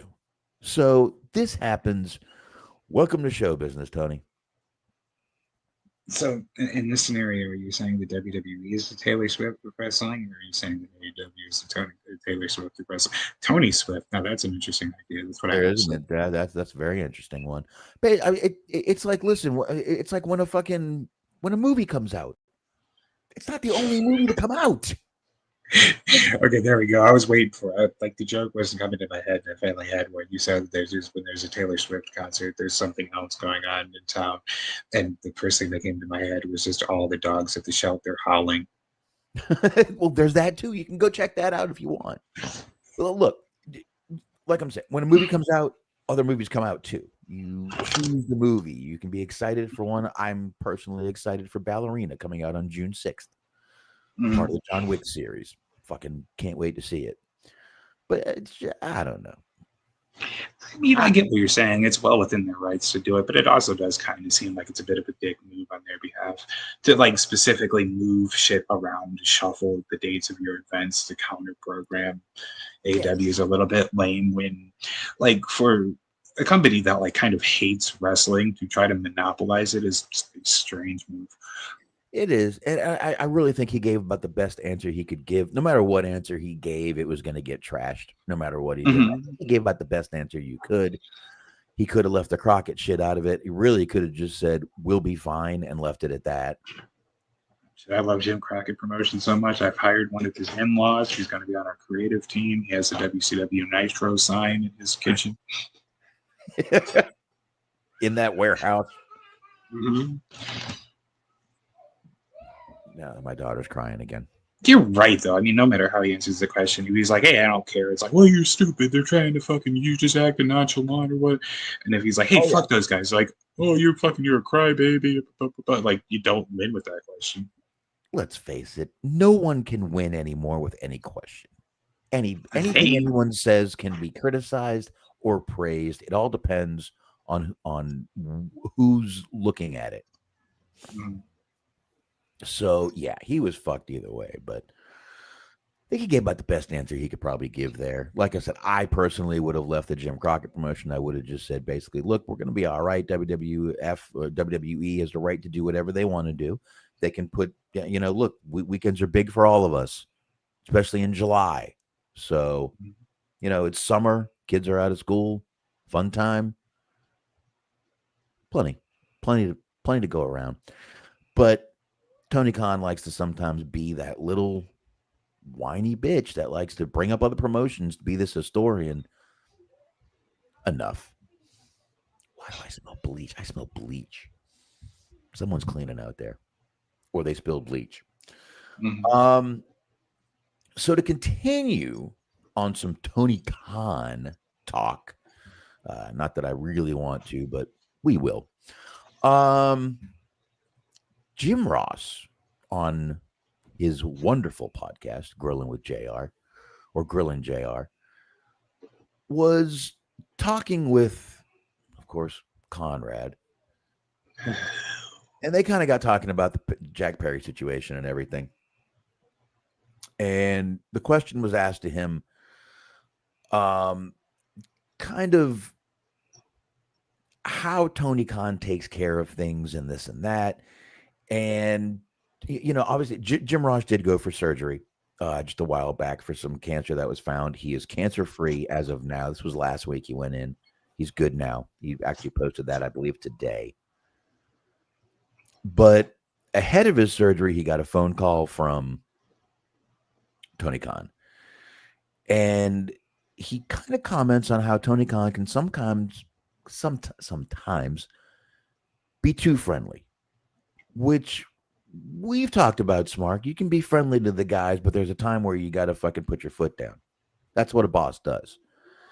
So here's what Jim Ross said. He said, I feel bad for him because he's in a game that's very unique, but he's not overmatched IQ-wise. He might be overmatched by some of the people that work for him, Ross added, suggesting there are people within AEW that could take advantage, beat the shit out of him is what he was saying. And he said, the last time I was there, I listened. I was truly curious. Why am I not speaking? Curious to hear office talent talking, he added. He went on to imply that the aforementioned talent may have simply been interested in ways to further themselves. Now, listen to the way he puts this. Jim Ross says, wrestling's a funny thing. It's the talent that work in the office are oftentimes, not all, but oftentimes are very self-serving. He then admitted he could be self-serving in the past too, and said that Khan is in a very tough spot in the wrestling industry. So basically, what he's saying here, if I can summarize what I see, Tony Khan's in a tough spot with a bunch of guys that could beat the shit out of him if he's not friendly, and puts him in a tough spot. And I'm literally sitting here and I'm reading this, and he keeps talking about the office guys that are also wrestlers. I would almost bet this was either the Young Bucks or Kenny Omega. One of the Young Bucks or Kenny Omega. I would think it was Kenny Omega, who's recently returned, But I don't know. What do you think about this whole thing, Smart? I'm kind of curious. The first quote, I feel bad for him. He's in a game that's very unique. He's not overmatched IQ-wise, but might be overmatched by some people that work for him. So he's smarter than them, but they're bigger? Pretty much what I got there. I think more so just that people that have been around the wrestling business for longer and might be able to potentially manipulate him, use it situations to their advantage. Like people that are better at playing the quote unquote game than he is. Well, let's be honest. Let's be glad a Hulk Hogan isn't there, who would definitely be taken advantage of. Imagine him talking to Jimmy Hart. Tony Khan wouldn't know what the fuck to do. And I think more so than anything, maybe just like what he's trying to kind of get at is like maybe Tony Khan doesn't have that guy that can be the bad cop, because like he would know better than anybody. Like Jim Ross, unfortunately, was put in a position a lot of times to be the bad cop for Vince, to fire people, to tell people that that were getting their try. Like he had to. We talked about it before, joked about it quite a few times, that he was the one that had to tell Khan that she wasn't getting a job because they thought she was too fat. And it's like, well, that's an unenviable position. Yeah. Considering talk about people that could beat your ass, like Khan could absolutely put the boots to that motherfucker. Ask Bubba the Love Sponge. Okay. I'm not fucking with Khan. There's a lot of wrestlers who I would consider fighting before I would fight Khan. That's a good point. I didn't think of it like that, but you're right. He is probably outmatched by many guys who have been in this business a very long time. And there are some veterans there, but I don't know how many of the veterans are office staff. I still think I really think he's talking about Kenny Omega. I really do. I really do. But I don't know. Kenny Omega is also a guy who's been around a very long time and knows the business pretty well. So maybe it's not. But I don't know. But definitely a good point that he's outmatched. Again, not IQ-wise, but length in the business-wise, I guess you could say. Yeah, tenure. Tenure. That's the word. I was looking for a word. It wouldn't come to my brain. So, yeah. I mean, it's definitely But I got to tell you, when you say something like that, you're basically saying your boss is weak. You're still saying he's a weak boss because he can't step. We've said this before, Smart. We said this during the CM Punk, Kenny Omega, Young Bucks thing. We said the same thing during the CM Punk, Jack Perry thing. Tony Khan needs to fucking step up. We said before when the whole thing went down with where, they created this whole new show to keep Punk and the Bucks away from each other. That's not how you do fucking business. Not how you do it. Get along or get the fuck out. That's it. That's how you fucking do it. I wouldn't give a fuck if the Bucks were fucking owners of the fucking company. This is how you do it. This is the way it works. I'm the owner. Fuck you. Fuck you. This is how I'm going to fucking play it. If you can't nut up and do that and not be afraid to get a fucking punch in the mouth, you're not going to be a fucking boss. You don't think, dude, there's stories about Vince McMahon talking to Bret Hart punched him. There's stories of Vince McMahon getting fucking punched and everything was fine. You can't be afraid to take a fucking smack now. And if you're going to get ballsy, there's a chance you're going to get fucking struck. Mm-hmm. You got to be able to live with that. For You're sure. going to be all right. You're going to be all right. A couple punches ain't going to hurt you. You're going to be fine. Yeah. You're going to be fine. I mean, and I think, this is nothing new. We're not going into uncharted territory here, but he was like kind of in a unique position if you think about it, because most of the owners of promotions was either a family business like Vince took over for his dad, or they were former wrestlers who transitioned into running companies, being promoters. So like with Tony Khan, like he was neither of those. Right. And it's also a unique position because usually people who are, like, for lack of a better term, like money marks or whatever, people who are just wrestling fans that have a little bit of money and can afford to run a promotion, they're not usually in a position where they have a national television deal and sponsors and everything that's put into place, like as big of a platform as he has. So it's a situation that, like, we've never seen before, and it's a situation that, like, okay, he obviously had a lot of ideas for what he would do if he ever had the chance to run his promotion, but it was the first time running a promotion. He's only been a promoter for a couple of years, so he's like kind of learning on the job. And I'm sure there's plenty of things that he would have liked to have taken back or handled differently, 5 years. 5 years, yeah, but I mean, that's still relatively. It's still new. It's still new, but I mean, you hear about all these. But you're right. You hear about all these old guys that have. I mean, you hear about Bill Watts, old wrestlers who have taken over companies and, gone in, been the boss. And I've said this on this show. If Tony Khan doesn't have the balls to do it, he needs to realize it and hire someone who does and say, I am going to do this, this, and this. He's going to take care of this, this, and this. What he says goes. I'll back him, whatever he says. I don't even think he has the balls to do that, which is sad because if a boss isn't a boss, he hires someone to do it for him. So I don't even think he has the balls to just look himself in the mirror and go, I need someone to fucking come in and kick these guys' asses. Yeah, I mean, I think it's a situation that he's learning because, like, being a former fan that runs a promotion, like there are certain wrestlers that he holds in high esteem. I think that was part of the problem with Punk. And also when you're the top guy, or when he has, top guys that he has in mind, like I think he had a bit of an issue trying to hold them as accountable as he would with other members of the roster. You know what I mean? Yeah, probably. And how are you, nerd gamers? Thanks for stopping by. What's up? Yeah. I mean, he's just.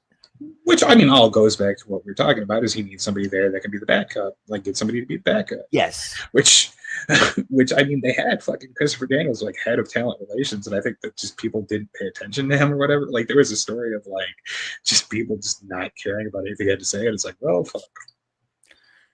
Yeah, and I mean, you could put a guy like Jake in that spot, and they're going to listen to Jake, but some of the guys, we've heard the stories before. Some of the guys don't take any advice from veterans. So when you've got a roster like this, you got to be careful. Yeah, I mean, you can only go so far when you're trying to cater to this person and that person and this person. You can only go so far, because if you start catering to everyone's need, everyone's little need, then, and what's up wrestling through the years, then you're fucked, because everyone's gonna want this special, that special, this special. Oh well, fucking, Jack Hammer has his own room. Why can't I get mine? Honestly, you know what I would have done? And I mean, maybe the opportunity is still there. When he became available, I would have fucking given Scott D'Amore a call. I'm like, look, you know how to deal with this shit. I definitely would have. And now he's ran up, now he's back in Canada, got his own company, and doing well so far. Mm-hmm. Doing well so far. So I don't know, man. It's just it's a crazy thing that Tony Khan needs to. I really feel he needs to look in the mirror. There is no harm for him to do that. The worst he can do is get a guy that rubs people the wrong way. I'm sorry. He tried to let Punk run the company, and that didn't go well because it went to Punk's head. Let's be honest. So that didn't go well. You need a guy that can just be completely impartial and honestly not give a fuck. I don't care what they want. This is what your contract says. Suck a dick. Get out of here. Go fuck off. Mm-hmm. I mean, again, like you said, this is old news. We've been talking about this forever and a day, but like, especially when you had the Young Bucks talking about they weren't going to work with Punk until Punk proved that he could like be their friend and he was a good guy. But you know what? No, like you're one of the EVPs of this company. If you can't fucking be more responsive in your position, then you're not an EVP anymore. Like you're going to be hold yourself to a higher standard than the rest of the people if you're going to have authority within the company. See, I'm a bit of a dick. If he had said that to me, I literally would have put them in a fucking storyline together. And I would have said, you have a choice. You have a choice. You can fucking be businessmen or you can be bitches. You have a choice here. You want to be businessmen, go out there and fucking make money. You want to be bitches, fucking leave. Mm-hmm. That's it. That's exactly what I would do. And you're right, wrestling through the year. They are doing some things right. But we hear these stories going on backstage, and like Jim Ross even just said in this article, I know you didn't hear that, you came in after, but Jim Ross was basically saying Tony Khan's in a tough spot because he can be too friendly. That is not a boss. That's the warehouse guy that's too friendly. That's the fucking forklift driver that everybody loves. That's the truck driver that comes in that makes everyone laugh.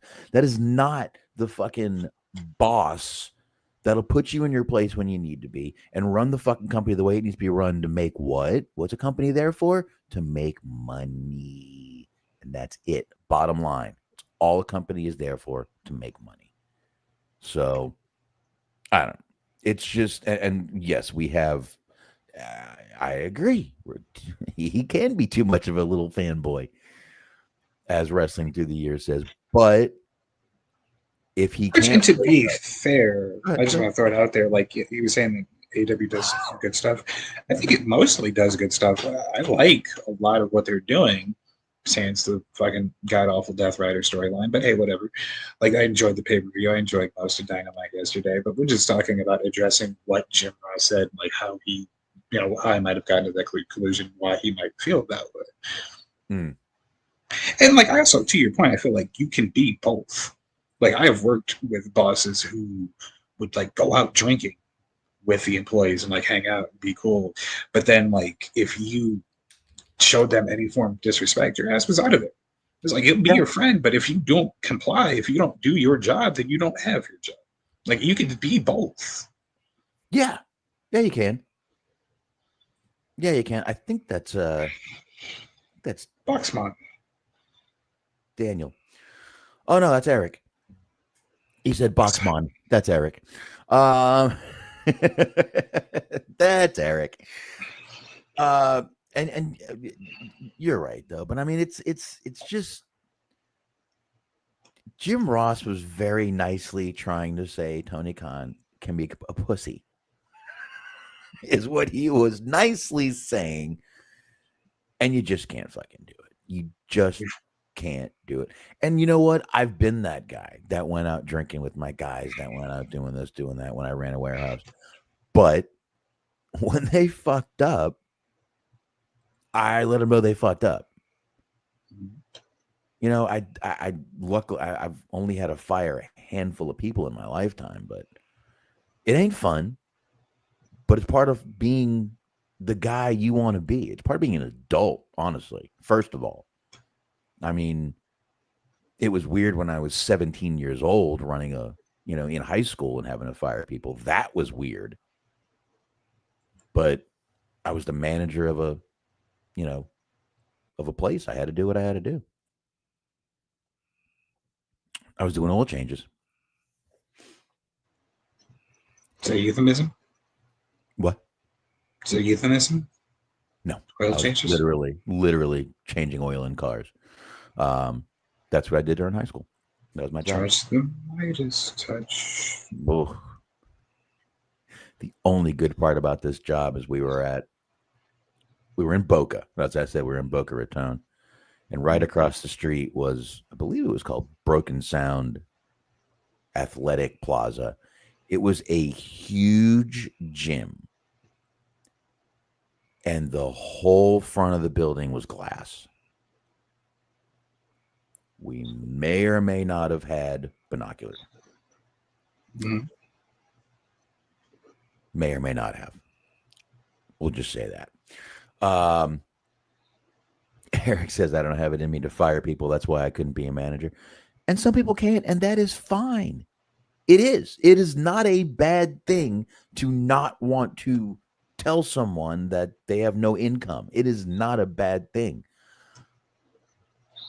But usually when you're a manager, you got a boss. And when you don't want to be the one without a job, so you do what the fuck you got to do. Unfortunately, it's not usually. There's been probably only 2 to 3 times in my life where it's been me that has got pissed off enough to say, "Get the fuck out of here." The other times it was usually a higher up telling me that I got to get rid of this one or that one. Hell, I had to call a guy on a Sunday because I wanted him to be able to go out Monday and look for a job. They wanted me to have him come in Monday and fire him. I said, I'm not going to do that. At least have half a heart. Tell the guy, let him get up and go look for a fucking job. Nope. They wanted me to tell him to come in Monday, let him load trucks, and then fire him. That's what they wanted me to do. I did not do that. I called him on Sunday and told him he was gone and to go look for a job on Monday. And I even referred him to a place. I always thought that shit sucked, like when they make you work a day and then they fire you. Because it's like, all right, you're not getting that much extra money. Like, you're not really looking out for me that much. You're just fucking wanting a little extra free, not really free labor, but a little extra labor. And don't fire me on a Friday, please. Because I can't go look for a job for 2 days. Can you not do that? I used to hate that when I get fired on a Friday. And I tried never to do that to anybody who was firing people on Friday. Never. I got fired 2 weeks before Christmas once. That shit sucked. I got my which was actually. Oh, go ahead. Sorry. No, I was gonna say I got my draw cut 2 weeks before Christmas, and a draw in my business is when you get a salary that gets paid back. And 2 weeks before Christmas, it was cut. Tough. That does suck. No, I was going to say that, like, I got fired like 2 weeks before Christmas, right? It was a job that I liked, and there was somebody there that I was like actually kind of pursuing, and I thought things were going well between us. But anyways, so like I'm bummed out that like I've lost this job, I lost the money, I lost the girl, all this shit.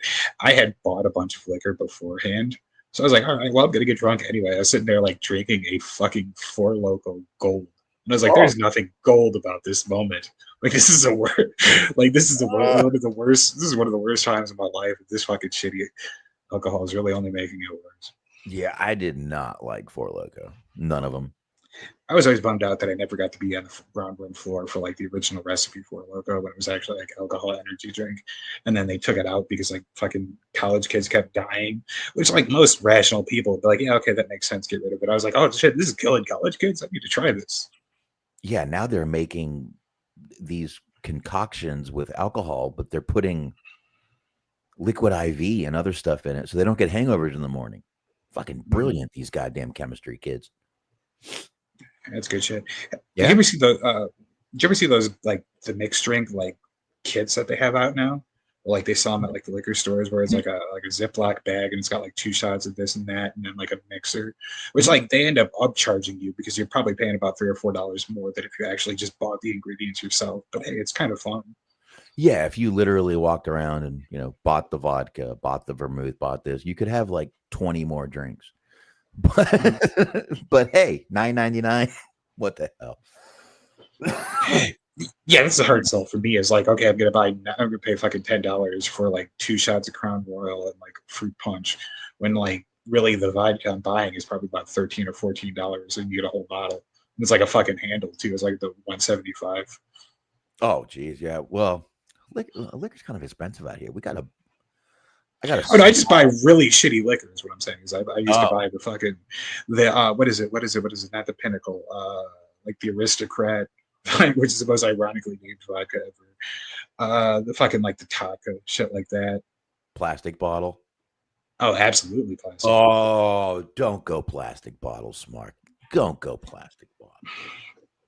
God, I'm trying to remember the name. I haven't bought liquor in a while. Speaking of liquor, through the years, wants to know: do you guys think right now Hangman's winning the title? Yeah. Let me. No. I always go back to what Jericho said. We are going to make Hangman a star. True Noise says, FYI, when Box says fire, that's not the Italian code for whacking someone. I mean, I got the shovel in the car. Just in case, you know. I did have one guy swing on me. I didn't call him. That was at the shop when I fucking fired his ass. He did swing on me. I think only one person swung on me. He was an old guy. I was surprised he swung on me. Oh no, it's the old guys that are going to do it because they don't give a fuck. Because like you lost either way. Well, if you think about it, because like if you're a younger guy, if you're in your 20s or even in your 30s, and you're working with a guy that's like 50, 60, even older. Because I had this happen to me. I was like 21. I was working at Pizza Hut. We had this old delivery driver. I wish I could remember his name.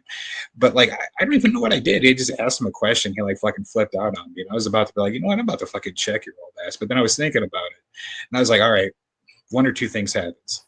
I beat the shit out of this guy, and then I look like the world's biggest asshole because I just fucking stopped out a 65-year-old man. Or even worse, I get my ass stopped out by a 65-year-old man. Like, I don't win this scenario. So I just let him keep talking. No, and this guy's name was Larry. I had warned him about 4 times about hookers in the bathroom. Mm-hmm.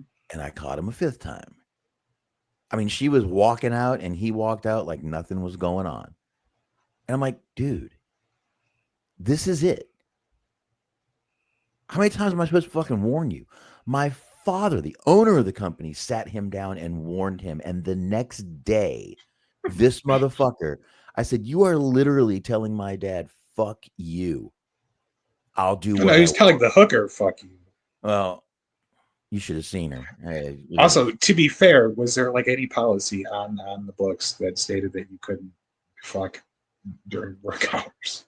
Well, we didn't really have policies on books back then, but he had been warned enough times, and I fucking told him, get the fuck out, leave. You first of all, you're being disrespectful. Secondly, you've been warned. Third, he was swelling up on me and coming towards me, advancing towards me. Don't do that. So he swung on me. He got close enough. I don't usually let anyone close enough to hit, but he got close enough. And I laughed. I said, dude, get the fuck out of here. My whole warehouse came around the corner because it was outside. My whole plant came around the corner and got behind me. So it was crazy, man. It was a crazy day. But he left. And then I was stuck in the warehouse for another 6 months because they couldn't find anybody. But craziness. Yeah. Old Larry swung on me. He was a funny guy, man. He was a funny guy. But literally was a married guy and fucked hookers all day. That's where all his money went. Guy sounds pretty cool if you ask me. I mean, 2 to 3 a day. But don't bring it to work. Fuck. Go during lunch. I wouldn't say a word. Right? Of course. And don't bring me to the bathroom. I got to piss in there too. I don't want her fucking scabies all over me. You should have seen this girl. She had something. Well, yeah. I mean, if you're saying he's going through 3 or 4 like a day, you're either paying him a lot of money or he's really compromising his standards. The pay wasn't bad at that. I mean, listen, this was back in, late 90s. Pay wasn't horrible for the late 90s, I'll tell you that.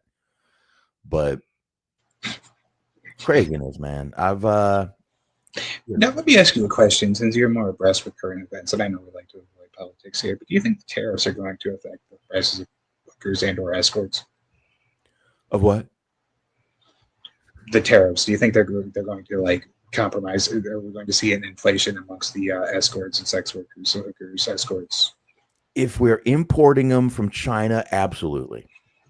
It's definitely going to affect the bottom line of the Chinese escort.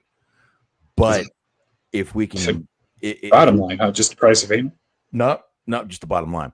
But if we can keep it in the U.S., I think we're going to be okay, Smark. I think if we can keep the hose in the United States hose, then I think we'd be okay. I don't. Now that's the great thing is I could actually picture Trump making the speech of if you're gonna buy a hooker, you're gonna have to buy your hookers in America. The best sex workers. Gonna have to be American hookers. Got to get them. The big, huge, great, best hookers we got here in America.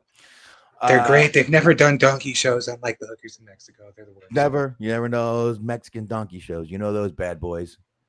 Mm-hmm. But yeah, now that's not to say a hooker isn't going to try to tell you tariffs are kicking in. Y'all be careful of that. Be careful. They will use the excuse that their pussy's being tariffed. Don't buy the pussy tariff.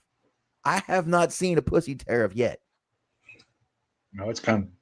Well, it's not coming. That's the problem. I see what you did there. I was 85% sure that the name of this was going to be Flair Fentanyl, but now I'm starting to wonder if pussy tariff isn't the way to go. Well, this late in the game, and you've uncorked a new one. There's fucking 2. We didn't have any of yesterday from fucking last week. Names. This week there's 2 gold mines. I think we ended up pretty good last week. I actually I like the AI picture I created. Right on. Of the face swap of Cameron Diaz and Will Ospreay. Yes. I thought it was kind of funny. I don't know. I was drinking when I was doing it. Anyway, yeah. So I think that's about. I cannot believe we got 2 hours out of that. I thought we were done 45 minutes ago. Stretching that bad boy. Stretching it. Also, guys, if you before we get out of here, before you get a shot here, Eric over at Wrestling Through the Years podcast. Tomorrow night they're going to be doing a 64 wrestling theme song tournament. So go check them out on the YouTube. There you go. Oh, yeah. 64. My God, I got a show coming up Saturday doing songs. I've only got 15. But hey, I'm a weird one. Anyway, Is that all you got, man? We got anything else? We good? No, I'm good. Yeah, I think we dragged that out about as much as we ever could. I Mm-hmm. appreciate everybody coming on in here for the chat. Definitely appreciate all you guys. And Smark, where can they find you besides right here on Wrestling Outlet Thursday nights, 9:30 p.m. Eastern Time, right here on YouTube? Where else can they find you? Well, let me tell you, also on the YouTube at 8:30, a little show on Tuesdays called Totally Inappropriate Team Sports, or tits, if you will, and I will. We're going to be talking about, we got the NHL playoffs is going on, we got the NBA playoffs are going on. There's always stuff in the NFL for us to talk about. Cubs are 14 games over 500 right now, leading the NL Central. We don't talk about baseball. I just wanted to brag on my team. But go ahead and check us out on the YouTubes Tuesdays, 8:30 p.m. Totally Inappropriate Team Sports Tits. There you go. Always check out tits, folks. These are tits you can check out during work. Mm-hmm. Absolutely. And don't worry about it, Eric. I'll boost it up when he in post. Everybody will still hear it. But that was Tuesday nights, 8:30 p.m. Eastern Time on YouTube. Totally Inappropriate Team Sports tits, if you will. So, and I will be back, folks. This crackling thing on my computer has been going on since last week. I'm coming back with with Hollywood Hangout this week, Saturday night. Going to be talking songs that always make you think of a movie scene. So I think that's going to be fun. This is something my wife kind of gets on me for, because I'll hear a song on the radio and I'll say what movie it's from, and she'll just look at me like, why? So I'm going to take my ADHD brain and put a show to it, and that should help. And he's right. True North Packers fan is right. You can watch tits at work, but you still can't touch. You can touch your own. You can touch your own if you like. And I will be on. We are the perfect sports podcast to listen to while you're banging a half-priced hooker in the bathroom, despite being told numerous times not to. There you go. One that would make you damn near puke when she walked out. Eric, that's going to be 9:30 p.m. Eastern Time. I do at the same time as this bad boy. And I will... I am not going to be able to YouTube that, so that will be recorded. You probably get that Sunday or Monday. I'll put that out, because there's no way I can put that on YouTube. I will be kicked off if I do that, because I'm going to play some of the songs. And before we leave, what's my favorite theme song of all time? Of all time. We were talking about this like kind of not too long ago. I'm not even joking. One of my absolute favorites is that Demolition theme song. I like the Demolition theme song. I'm talking about Rick Derringer passed away. That's one of my favorites. I like the D-Lo Brown theme song. Yeah. Heart one's a classic. Stone Cold, the Disturbed one, is fucking phenomenal. Even though I'm not really a big Disturbed fan. I was thinking Stone Cold. The DX, was that Rage that did one of their songs, Rage Against the Machine? Great. Run DMC did. I don't know about Rage Against the Machine.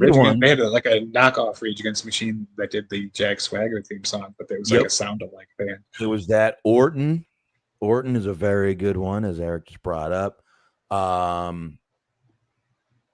I always and to be honest, Hogan's was a good theme. I did like that theme. You mentioned Stone Cold, Triple H. I always like that Motorhead theme, especially King of Kings. I think King of Kings is probably one of the better theme songs out there. My God, there's so many. During the Attitude Era, it was like one note and we could all name the songs. We knew who was coming out in one note. Mm-hmm. So a lot of those songs back in the Attitude Era were fucking awesome. It made the wrestler. Jericho's had some good ones. I like the Break the Walls Down. I did like that Jericho theme. But all the DX themes were good. And you're thinking of the King of Rock, the one that Run DMC did. The King of Rock. Mm-hmm. King of Rock. What? I mean, like and I hate to give him credit because I don't like the guy all that much, but I mean, I got to be honest, and we talk about this with Eric all the time. Cody Rhodes, I don't like the man, but I like the theme song. The theme song's pretty good. Wrestling has more than one black champion.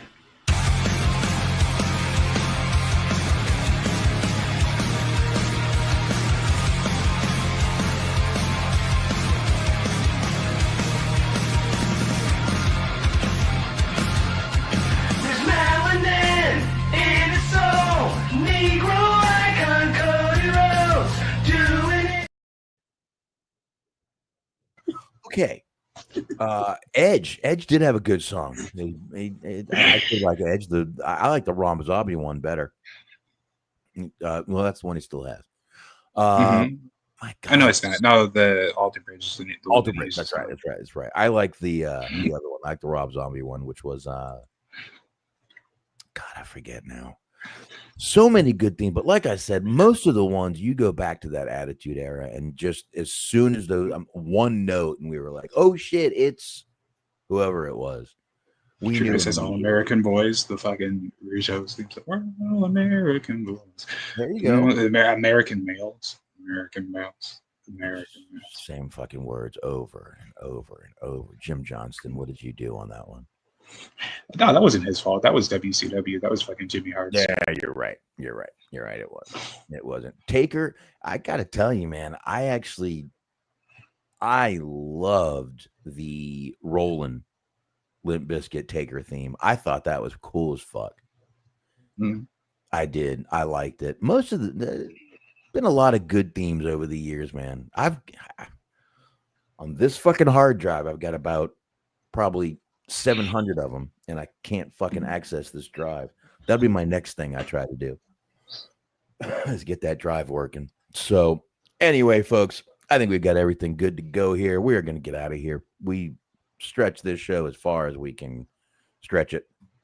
And we did a show about this time last year. We had Cheese on. We talked about our favorite theme songs. We did a theme song draft. That's right. We did. And it was about this time, wasn't it? Around about this time, yeah. Maybe not exact to the year, but you know. Yeah. So, yeah, that was fun. I remember that. We played some good songs. And I think actually my absolute favorite one, now that I'm thinking about it, is the Triple H one, the Motorhead one, where like the live version kind of sounded like. Stick your ass in! Fuck me waxes! My ass is game! My ass! I remember when Triple H came to that. When he went, he came to that. I'm sorry. Came out to that. Where did he come out? What did he come out at? He came out to his parents. Yeah. All right, let's get out of here. Poor Stephen. Yeah, we're just fucking rambling at this point. Anyway, folks, thank you, chat. Thank you, everybody. Check out everything else we do, as you heard a little while ago when we thought we were wrapping up. But yeah, 40 minutes ago. We will be back here next week since the audio is obviously working fine, and we're thank you for everyone that let me know that it was working good. And there you go, folks. We're out of here. Next week, we'll be back. Wrestling Outlet right here, 9:30 p.m. Eastern Time.